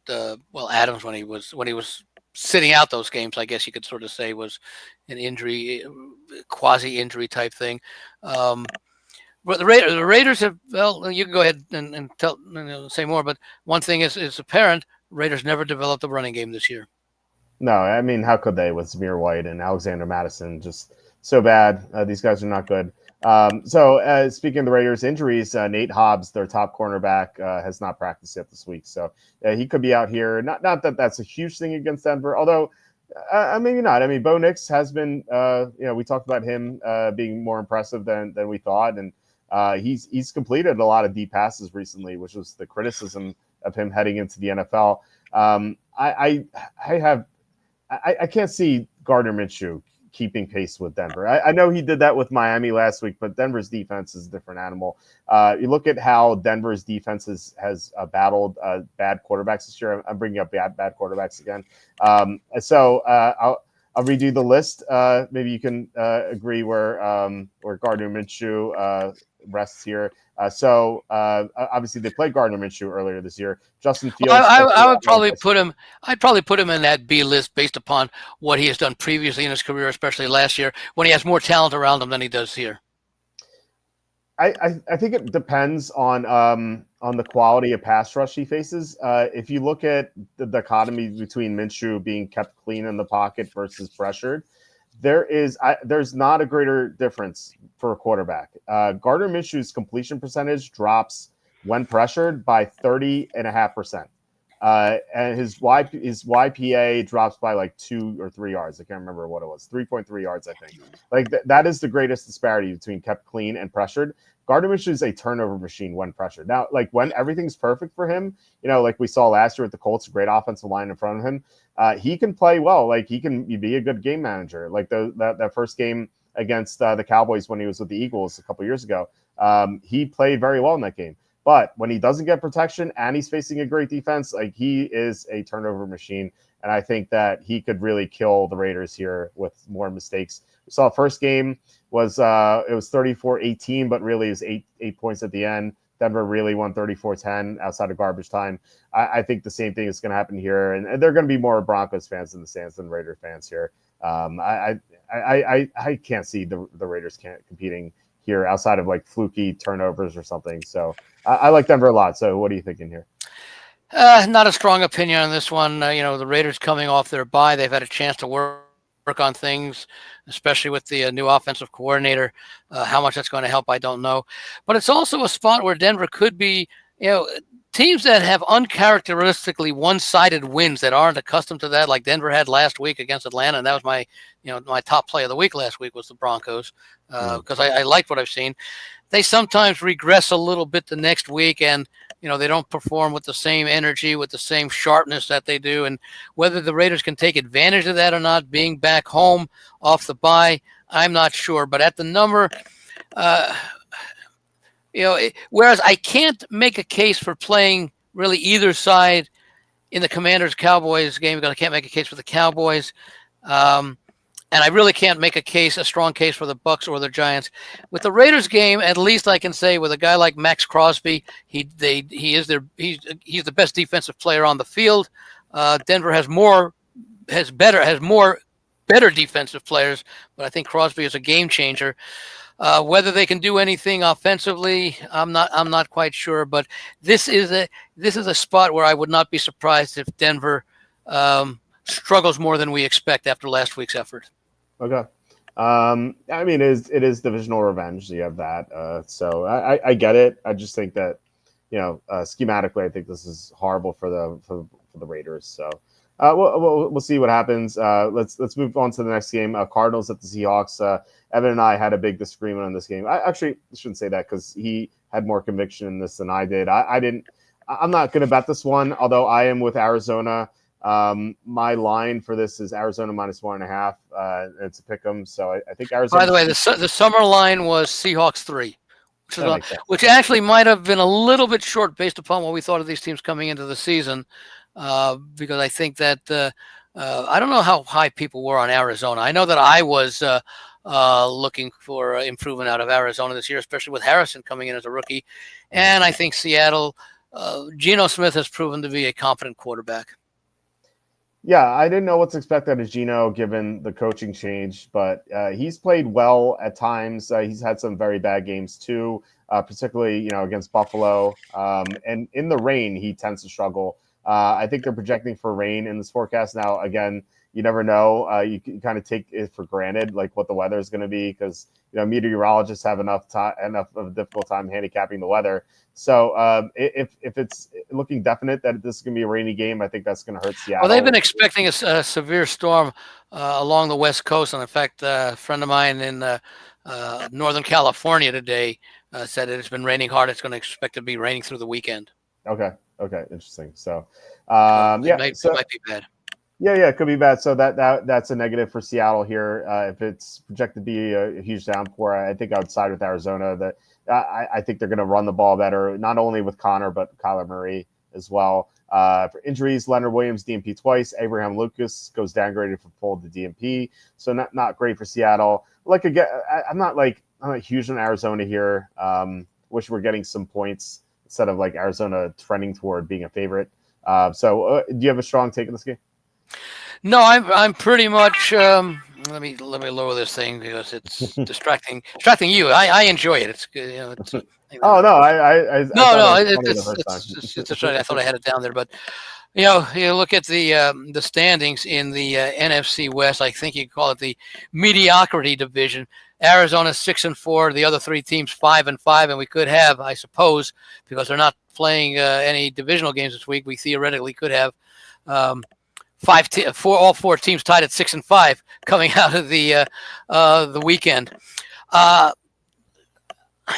wish this game were something other than like a pick 'em or a 1-point game, because I think these teams are evenly matched. You do have Arizona playing on the road, but they're going to play each other, I believe, in 2 weeks. So I'm not going to play this one, but I will look at this one carefully because the rematch is in 2 weeks down in Arizona. Now, Arizona already has divisional wins at home against the Rams and on the road against the 49ers. So if they could get the win here, that would be great because they still have home games against the 49ers and the Seahawks. From Seattle's point of view, they lost to they still have 2 games with the Rams. They have the 2 games with Arizona. And, of course, they already have the win against San Francisco. That rematch, I think, is coming up soon. So I'm going to sit this one out. I'm going to see if I can find anything by watching this game that will give me an idea of what to do when they meet in a very short time period. Because I could make – these are 2 teams that I generally like to find reasons to play on. Yeah, well, Arizona for me. I like Arizona. I'm not as bullish on Seattle, but they do have some good things going on, and obviously that win last week was pretty impressive. Although the Niners found the way to blow that one, as Evan will say. A Niner fan, Evan will say. Speaking of the Niners, let's get to that game. Niners at the Packers. This line moved to 3, so big move to a key number. The most prominent San Francisco injuries. Yes, exactly. Nick Bosa DNP twice, Trent Williams DNP twice. So that is absolutely and enormous. Purdy's also now I think somewhere between questionable and probable. Yeah, Purdy is dealing with a sore shoulder. I think he's going to play. You never know, but like with these injuries, it's not a surprise that it's moved to 3. Given that, I was kind of torn on this game at 2.5. Now that it's a 3. I think there might be some value with San Francisco. Green Bay again. They have a game coming up Thanksgiving night, and I did mark down Green Bay at -2 or -2.5, but that was a non bet. But at 3, like getting a +3 with a good team like San Francisco. Now they haven't played well, but they have a lot of talent. The Christian You McCaffrey. are what your record is, although they have had a lot of injuries. That's fair. They have. I mean, Christian McCaffrey's. This is only his third game back, so he's going to get better each week. Juwan Jennings is coming into his own. George Kittle is probably going to return for this game, and we'll see if Bosa and Trent Williams play. But if you're, I think a decent move might be to bet San Francisco +3. And then, if those guys are out and you don't like it as much, maybe you just buy it back or cash out if you're able to. Well, you'll end up having to buy it back at a higher line once the inactives are mentioned on Sunday morning. Yeah, maybe. But if they do return, then you're getting a good number. So depends what you think. But anyway, what are your thoughts on this? I like the Packers in this game. The over the summer line was 49ers, actually 2.5. And there are many similarities between this and the game last week, and the game I'm talking about last week is the Kansas City Buffalo game. Over the past half decade, Green Bay versus San Francisco, Packers win the regular season games, 49ers win the playoff games. So we saw that again last week with Buffalo KC. And also in many respects, although injuries probably affected the Chiefs have had injuries as well, but the 49ers are the NFC's version of the Chiefs. It's a team that has a lot of talent, but they've been in a lot of postseason games over the last several years, and maybe that game has started taking its toll because we're seeing San Francisco, and there are injuries, but they're not the same team that we've seen the last several years, really on both sides of the football. The defense is good, but not at the level that it's been, and the offense also has been down.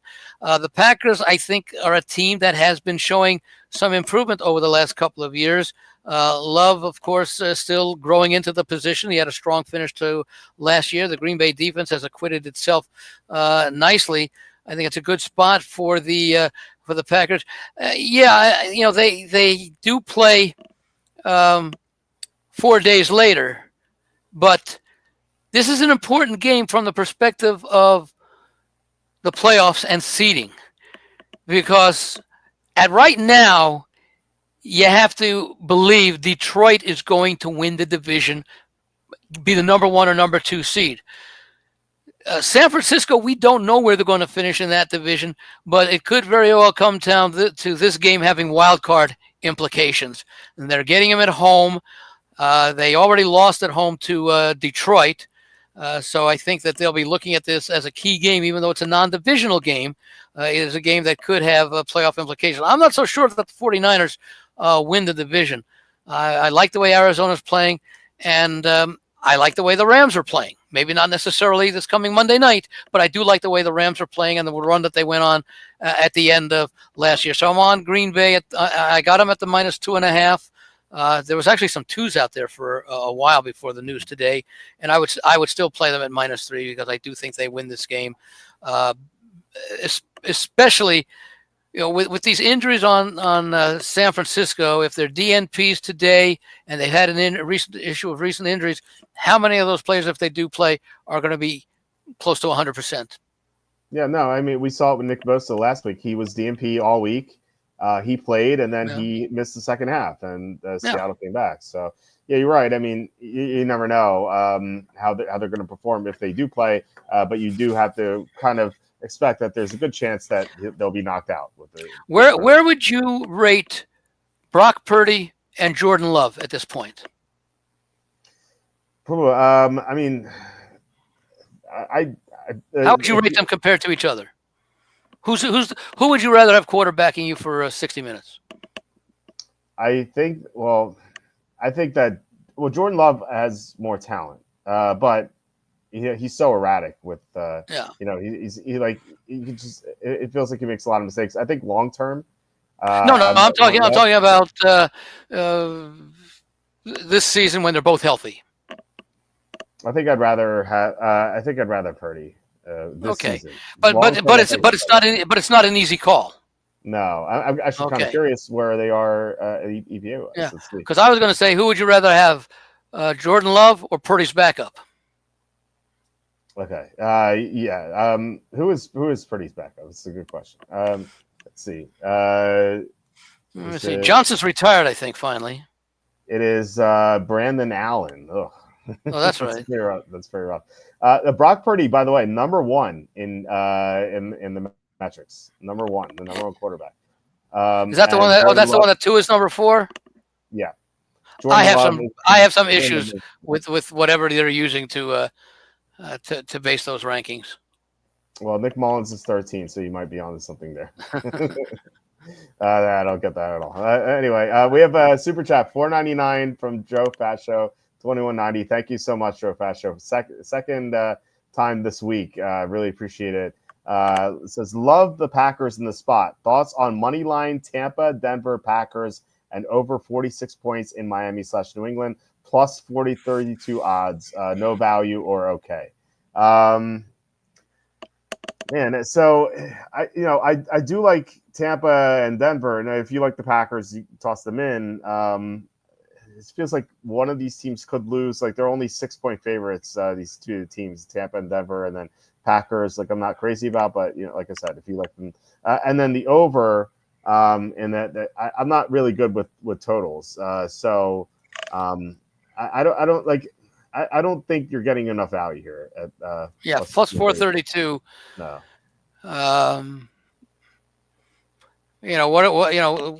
The money lines. Well, it's not going to be very big on the Packers. It will be modest on Tampa and Denver. But then again, I think the point spread shows that Tampa and Denver have better chances of winning. But it's been a very odd year in the NFL, and how many of those early season upsets really surprised us. Now, in retrospect, they should not have surprised us, perhaps, but we didn't know that at the time. I would have liked to have probably gotten about plus 550 on this. Yeah, I actually. You're getting a bad number, Joe Fascio. On Bookmaker, you can bookmaker.eu. This exact parlay pays out at plus 566. Oh, okay. So, you're getting gypped there at plus 432. So, like I said, just go to different sports books, open accounts at many sports books. Like you don't even have to deposit anything. As much as I like the Packers, San Francisco is a good enough team that I wouldn't be surprised if they won the game. Right. Yeah. It's a tough one here. It was kind of like the game between Washington and Pittsburgh. I was not surprised whoever won that game because they're both capable of. I would be very surprised, despite the fact that I could make a case for taking the points with the Raiders and to a lesser extent with the Giants. I'd be very surprised if the Giants or the Raiders pulled the outright upset. I would not be surprised if the 49ers did. Even though I'm going to be on the Packers, I still think the percentages are in favor of the Packers the way that I look at them. But you're going up against a quality team this is the first time that San Francisco's been an underdog, I think, since 2022. Yeah, that's pretty crazy. That's telling. Yeah, it is. So he says I'm in MS Limited on books. Bookmaker.eu is offshore like Bovada. Like you said, you're on Bovada. I hate Bovada. I know in multiple instances they have not paid out. When it's the only sportsbook I know. The only like quote unquote legit sportsbook that's being talked about by most people. They have not paid out on multiple occasions. So I would be very careful with Bovada. They've not paid what now? I know 2 people who won money on Bovada and they did not pay out those winners. For what reason? Well, I got screenshots from one of them, so I know it's legit. Yeah. Someone they actually won $32,000 on Bovada using draft props, and so they tried to cash out, and they said no. They refused to pay out. They said no because you are a gambling syndicate. And like the person emailed me, he's like, I'm not a gambling syndicate. I'm an individual. Right. He said I'm not a gambling syndicate. I just followed your draft props, Walt. Yeah. And so no, they didn't pay him and out. by the way, where is it written in their laws that what defines a syndicate and that syndicates cannot bet with them? Well, but of course they're outside the U.S., so we have no jurisdiction. Yeah, and this emailer said, like, should I get my lawyers to call them? And I'm like, dude, your lawyer is going to call them and they're going to laugh because they're in Costa Rica. Like, they don't have to follow any laws. So, no. As far as offshore books are concerned, bookmaker.eu is the best sports book, like, bar none. They have so many options on there. They don't have player props. That's the only downside. But a lot of these offshore books don't have those. But no, if you're going to use an offshore sports book, bookmaker.eu, and they, like I said, they have plus 566 on here instead of the plus 432. So definitely get on them. And I can't say this enough. Open up multiple accounts of sports books. You don't even have to deposit. You can just have those accounts. So just in case you see a good line, you can deposit quickly and get that good line. So anyway, or make the drive to Louisiana. So I had to constantly drive to New Jersey to do Raymaker stuff and to bet the draft, which is not too bad because it's only 20 minutes away from me. So anyway, we have 2 more games left. Let's get to those. Wrong window here. All right, we have the Sunday night game, Eagles at Rams. I don't like this one. Other Devontae Smith, the DMP twice mentioned that. I have been betting these teams pretty consistently recently, so I really don't know where. By the way, the over the summer line had Eagles -1 on the road. Okay, that makes sense. The Eagles one of the best teams in the NFL. The Rams playing recently, ever since they got their 2 receivers back. Outside of that Miami game on Monday night, they've been playing very well as well. I made this line Eagles -2, so that should suggest the Eagles are, the Rams are the right side here. But I just feel like the Eagles match up well against the Rams. So I don't know where to go with this. Do you have a strong lean? I like the Eagles in this spot. They are playing well, especially defense, which we expected to take some time to develop when the season started. And they were not very good at the start. And now they've been playing at a very high level over the last 4 or 5 games. They also remember, I believe, the second half collapse they had last year, and they were very intent coming into the season that we're not going to allow that to happen this year. And so far, they've lived up to that. The offense has been playing very well. Hurts, I think, is a more dynamic quarterback than Stafford, although I do like Stafford. And I also have been on these teams a lot in recent weeks. But unfortunately, some of the recent weeks that they've been playing, they were playing other teams. And like I was on Miami, everyone was on Miami. I was on the Rams. This week, I think a lot of people are on the Rams taking the points, and I'll probably be in the minority, which I never mind if I'm in the minority, being on the Eagles. I think that this is a good team that's continued. They are finally playing up to their potential level. And I think a lot of people before the season started said, if you look at rosters, the Eagles have one of the best rosters in the league.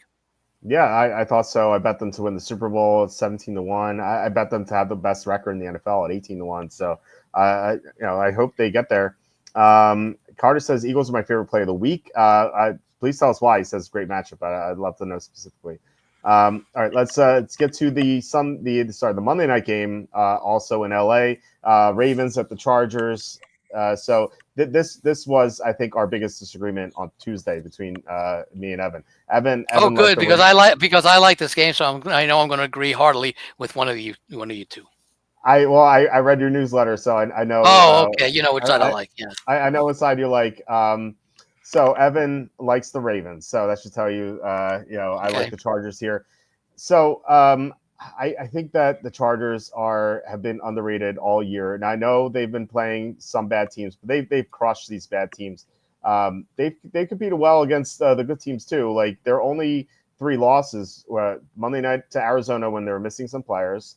And then the 2 games where Justin Herbert was injured. They played the Steelers. It was 10-10. Herbert got hurt. He left the game. And then it was Heineke who just was a disaster against Pittsburgh's defense. Who played in the Kansas City game? That was Herbert. He was limping around the whole time. It was, and they were missing Joey Bosa. They were missing their 2 tackles. They were missing Derwin James. So they didn't have their Who was Kansas City missing in that game? Pacheco and who else? I can put that up right now. So I have a spreadsheet that has all the injuries. So Kansas City in week 4. The injuries, Pacheco was out. Was he still playing? No, Pacheco was out. Receiver out. Rashee Rice got hurt in that game. Okay. And then Michael Dana was out. That's it. That's basically it. So no. So yeah. Let me look at the. Let me look at the Chargers injury. I can tell you in that game. So yeah, Justin Herbert was he was limited all week and he played, but he was limping around. Joe Alt was out. Rashawn Slater was out. So their 2 tackles were out. That's significant. Yeah. Yeah. Joey Bosa was out. Just here, Taylor, one of their cornerbacks, was out, and then Derwin James was out. He was suspended in that game. So yeah, they were missing a lot of players in that game too. So I think the Chargers, they are. I think they're underrated despite the record. I feel like a lot of people think they're frauds because of all their wins over bad teams. But again, they've crushed all these bad teams. So you only play who's on the schedule, but. Yeah. They did play against Cincinnati. They were up 27-6. They fell asleep at the wheel in the second half, but they ended up winning. And this is a Cincinnati team that almost beat Baltimore twice. But I think a key thing here for me, two things actually. One, I feel like the Chargers, they play against mobile quarterbacks very well. They have those two great edge rushers. They can contain the mobile quarterback in the pocket. Every mobile quarterback they played this year, they've contained. Now, Lamar Jackson is obviously much more mobile than, like a Bo Nix, for example, but they played Lamar Jackson last year. And Lamar Jackson in that game last year scored 20 points. He only had 39 rushing yards against the Chargers team last year that was very banged up and very poorly coached. So that's one thing. The other thing is that the Chargers have a lot of coaches who are on the Ravens coaching staff recently. Greg Roman, for example, is the offensive coordinator for the Ravens, who worked very closely with Lamar Jackson. So I think they could have some inside info here on how to handle the Ravens. So all that, I like the Chargers a lot, but I'm curious to hear what you have on the Ravens. Well, number one, they're coming off of a loss, a very physically and mentally draining loss to Pittsburgh. And we know this is a very good team that plays very well under Harbaugh over the years when they're coming off losses. I was one of the ones over the summer who thought the Chargers were a real good chance of making the playoffs this year. Yeah, and I've said it before. They went from one of the worst coaches in the last 25 years to one of the best. Going from Staley to Harbaugh, and I think, I haven't looked at it in a while, but I think the Chargers lost like 6 or 7 games by like 3 points or less last year. I mean, they were in close games, and you knew that you had to believe at least that Harbaugh was going to make a difference and turn at least half of those games losses into wins. And he also brought this team along very nicely as far as realizing that the Chargers lost a lot of receivers from last year's team.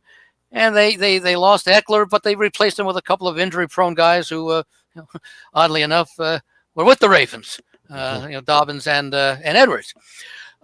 So he didn't have Herbert do an awful lot in the beginning of the year. He was banged up, but now that the receivers have had some time and Alt has fit in nicely with the offensive line, they're opening the game up some more. So I think Harbaugh's he's bringing this team along the way that I thought he would.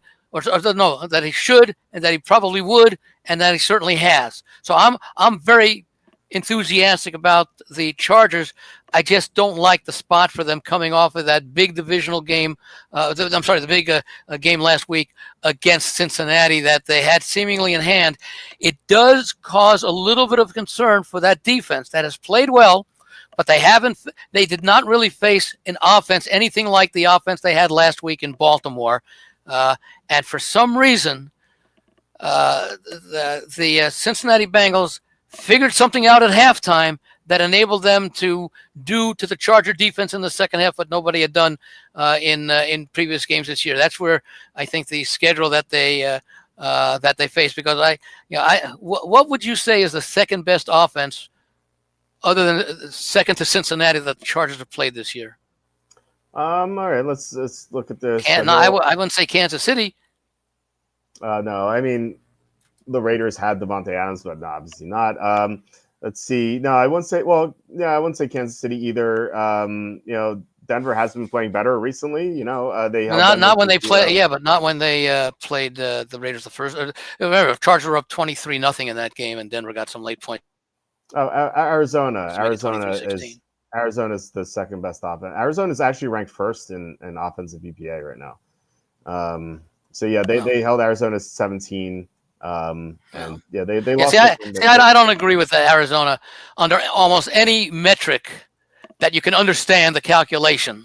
Mm-hmm. Okay, would rate Arizona as number one. Want to put them in the top 6 or 7? Yeah, I agree with that. But I can't say that Arizona's got a better offense than Baltimore.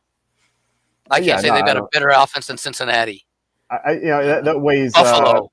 that weighs more games more recently, and the Ravens just were struggling a lot against Pittsburgh. I think. Yeah, but see another problem with rating games recently more often. What if you play more bad teams recently than you played earlier? Your numbers are going to be much better recently than they were earlier. Again, you have to put the proper context in there. And now maybe the Chargers played all the better offenses as they've improved. So I don't know, but that is an important point there. Now I like the Ravens in this game. I do like Lamar Jackson coming back. And again, this game could have, although it's unlikely because I won't say that it's impossible for the Chargers to win the division, but I'm going to right now say the Chiefs are most likely going to win the division. And will Baltimore catch Pittsburgh? I don't know. So this could have wild card implications. So I think it is a game that the Ravens will be well prepared for. But again, one of the main things, Baltimore, and we talk about their defense.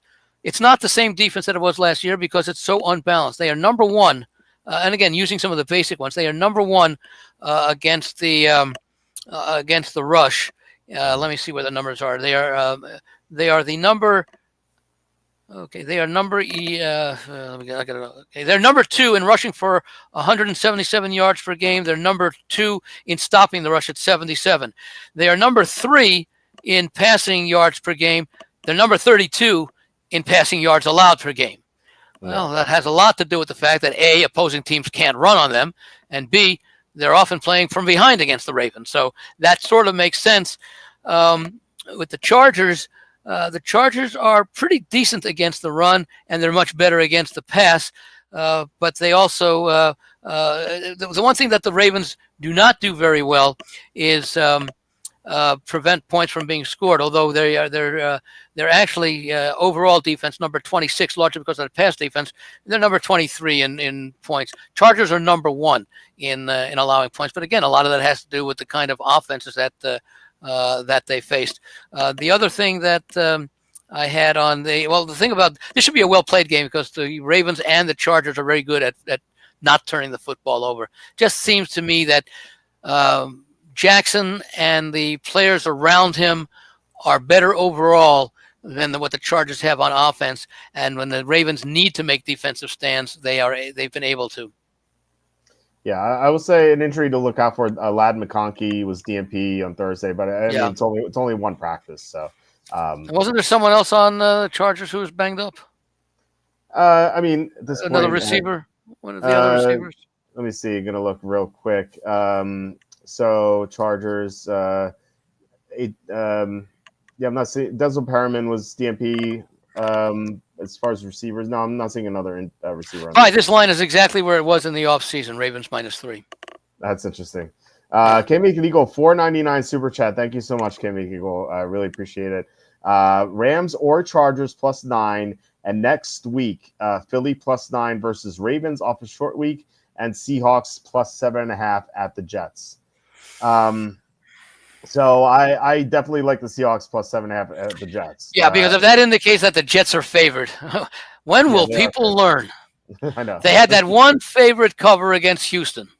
I know. And people will always point back to that. They could lose as a favorite their next 4 games, and people say, "Yeah, but they covered that Thursday night game." That's so funny that. If you still have money to bet, you can bet the Jets as a favorite in the Seahawks game. I won't. I find that so funny where you have a bad team that will just fail to cover every single week, but they'll cover one game, and then people always remember that one game. That's selective memory. Yeah, I wonder why that is. Like what makes people remember that because one? You're trying to justify by pointing to that one example something that you cannot justify any way else. Yeah. I mean, you want to make a case for the Jets being favored. I suppose you could say, well, Aaron Rodgers, even though it's not the Aaron Rodgers of even 3 years ago, but again, you were talking about what Evan said the other night, making a case for the Cowboys. You can make a case for the Cowboys, but then when you look at 2 teams that you can make a case for, you have to decide which cases are stronger than the cases that you make for the other side. And in almost any situation where you can make for any case for the Cowboys this year, it's going to be the weaker of the two cases. Yeah, that's for sure. And I think the same thing with the Jets right now, that you might be able to come up with some reasons for the Jets, but when you balance it against the reasons you come up with for playing the other team, those reasons are likely to be, I don't want to say legitimate, but more valid or more significant, deserving of more weight. You know what this Jet team reminds me of is the 2022 Buccaneers, who were huge favorites against so many teams, and they failed to cover almost every time. And people wasn't the Cleveland Browns a few years ago, I think, were big underdog darlings that disappointed. Yeah, but Panthers were for a good part of this year. Right. And now they're back to being it again. Yeah, that's true. And people will point, well, look at the upset they pulled in New Orleans. I know. Yeah, I know. They did beat the Giants too, so maybe yes, we'll have two points of selective memories there. But no, Kimmy was asking Rams or Chargers +9. So, would you take Rams +9 or Chargers +9? He's teasing up 6 points, which I would not do. I might take both of them. Both, okay, interesting. Yeah. I the Chargers, even though I like the Ravens, I can see the Chargers good enough defensively to not let the game get out of hand. And the same thing with the Rams against the Eagles. Mm-hmm. Yeah. The thing is, we don't know about turnovers. Although I did mention that the Chargers and Ravens don't turn the ball over a lot, so that's likely to be a game that should be maybe played a little bit closer to the predicted line, one way or the other. Well, for me, it's going to be Chargers because I like them more than the Rams. But they should both cover, like you said. But again, I don't like teasing for 3 to 9 because you already get the 3. Like the point of the teaser is to get those key numbers, and you already have the most prominent key numbers. So but with the 2-point conversion and all that, I think 1s and 2s are certainly 2s. I think are a little bit more important than they had been before the 2-point came in. Yeah, that's definitely true. A lot of those key numbers. Interestingly, 4 got less likely. So, and then he says Philly +9 versus the Ravens. So that's next week. I saw the Eagles are +3 at Baltimore next week. Not sure what to make of that game. I don't know how the Eagles are going to stack up against Lamar Jackson. Like they barely see him. Although they did have Jaden Daniels, but Daniels was a little banged up in that game. So. Yeah, that might be. I don't know, but Eagles +9 against the Ravens, like it might be tough. I don't know. Where's that one at? At Baltimore. Baltimore. Yeah, and well, the Ravens are the ones traveling. Like they're on the West Coast. They have to play on the East Coast. It's a 4:00 game, I think. So, or maybe it's a Sunday game. No, it's a 4:00 game. So it's not an early start, but still, they're traveling across the country. So, that one I'm not like super keen on, but no, Seahawks +7.5 is a lot better. So, in order of preference here, I think I would go Chargers, then Seahawks, then the Rams and Eagles. That's how I would go. Anyway, so it can be, I'm trying to think. Okay. Do I prefer the Rams or the? Well, again, Philly versus the Ravens. The Ravens are still going to, have that. We want to see again if the Eagle receivers are healthy because they'll be going up against that Ravens pass defense. Mm-hmm. You're right. Yeah, Devontae Smith obviously, is big there. That could be a 35-31 game. Yeah, it could be a shootout. Yeah, but I do worry about the Eagles just never playing against Lamar Jackson. So they're not familiar with him. Whereas, if they're going to score 31 points, that might not be an issue. I mean, unless you think Lamar could put up 50. I mean, maybe he could. But, maybe. Yeah, it could be. Yeah, maybe. So anyway, Cam Meeking, well, thank you so much for your super chat. I really appreciate it. And then Carter is talking about taking the big brother in the hardball matchup. And he says the Eagles secondary against the Rams receivers. That's why you like the Eagles in that spot. The Eagles defensive backs have played so well. Cooper DeJean and Quinion Mitchell, they've been great. That's a big reason for the turnaround. All right, I guess that's about it. So thank you so much, guys, for watching and commenting. I really appreciate it. Thanks especially to Joe Fast Show for the $4.99 super chat and K McNeagle for the $4.99 super chat. Thank you so much, guys. This really helps a lot. So, all right. So please hit like, subscribe, comment below, share this video. Visit the link in the description for the merch store and check out Andy's site, thelogicalapproach.com. Andy, do you have any final thoughts or do you want to talk about this? No, I was just going to say that I'm now efforting to get the weekly spreadsheet up on Tuesdays now. Uh, Okay. we only have, I think, one more week of Tuesday games in the MAC for the colleges, but certainly for the pros, I try to get it up Tuesdays now, especially with all the games that are going to be playing over the next few weeks. You know, we got I think our first Wednesday game on Christmas Day coming up, and which was the team that is going to be playing? I think on was it Kansas City that's going to be playing on 6 of the 7 days of the week this season? Yeah, it makes sense for I think them the to be only the day, Tuesday. Yeah, they want to only they want to the showcase only them, right? yeah, I think the only day they're not playing on is a Tuesday game. But my wife is not happy about the Christmas Day game. I can tell you that. Yeah. So I see this question: do the Seahawks have any shot at the playoffs this year? yeah, Well, considering that the NFC West is 3-5-5 teams and a 6-4 team, and the Seahawks are playing and hosting the 6-4 team this week, every team in that division has a shot at the playoffs, at least right now. Now, keep in mind, when I say right now, it's hard to believe, but this week, week 12, that's the two-thirds. Seems it'll be two-thirds over. it's crazy. It's gone by in a You know, flash. you'll have what, 6 weeks remaining?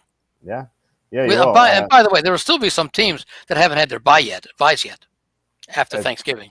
Right. Yeah. There's six teams that have week 14 buys. Yeah. So Evan recommended. So someone asked about the NFC West odds on Tuesday, and Evan recommended Seattle at 6-1 as the best value. Well, I was just going to say, what are the odds on the other three? Because I was thinking Seattle. So Seattle is 6-1. The LA Rams were 5-1, which I'm a little upset. That. I'm a little upset about because I bet the Rams are 4-1 to start the year to win the division. Now they're 5-1. What's San Francisco and Arizona especially? Actually, they changed the odds from Tuesday. Interesting.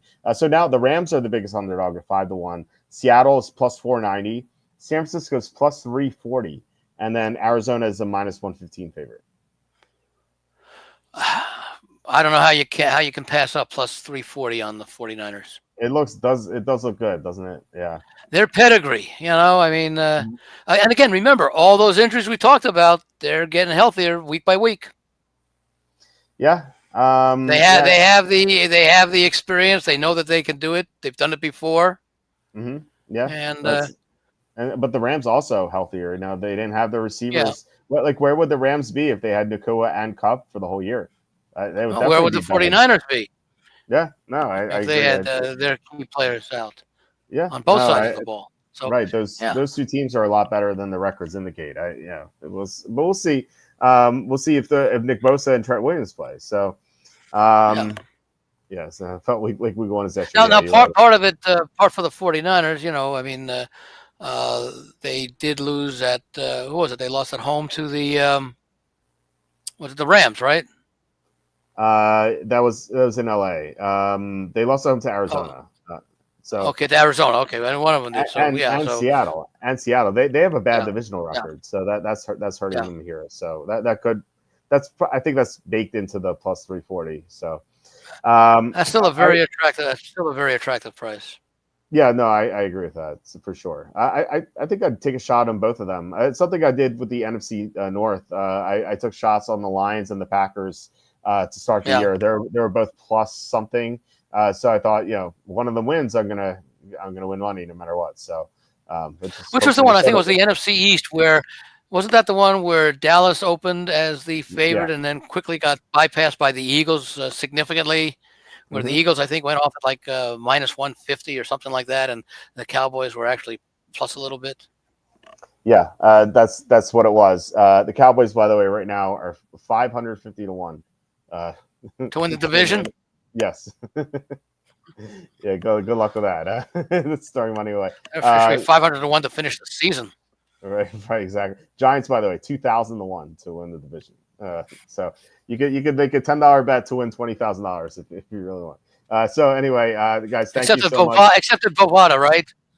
Right. Yeah, they won't pay you out. Because if the Giants win, you wouldn't get paid. Yeah. They'll never get paid. You'll never get paid. Actually, I need to check my payment status. I don't think I get paid out because Bovada ended their PA. I don't know why they stopped booking in PA, but they said I had to cash out. I don't think they paid me But so I have to check on that. It wouldn't surprise me if they didn't. So anyway, thanks guys for watching. Really appreciate it. We'll be back on Saturday, hopefully with Tom, who had internet connection issues last week, so I had to go solo on Saturday. So hopefully he can join in.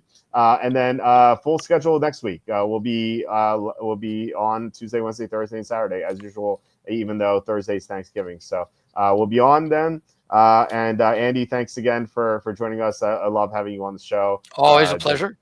Yeah, it's always great. So all right, guys, have a good start to your weekend, and we'll be back on Saturday and talk to you.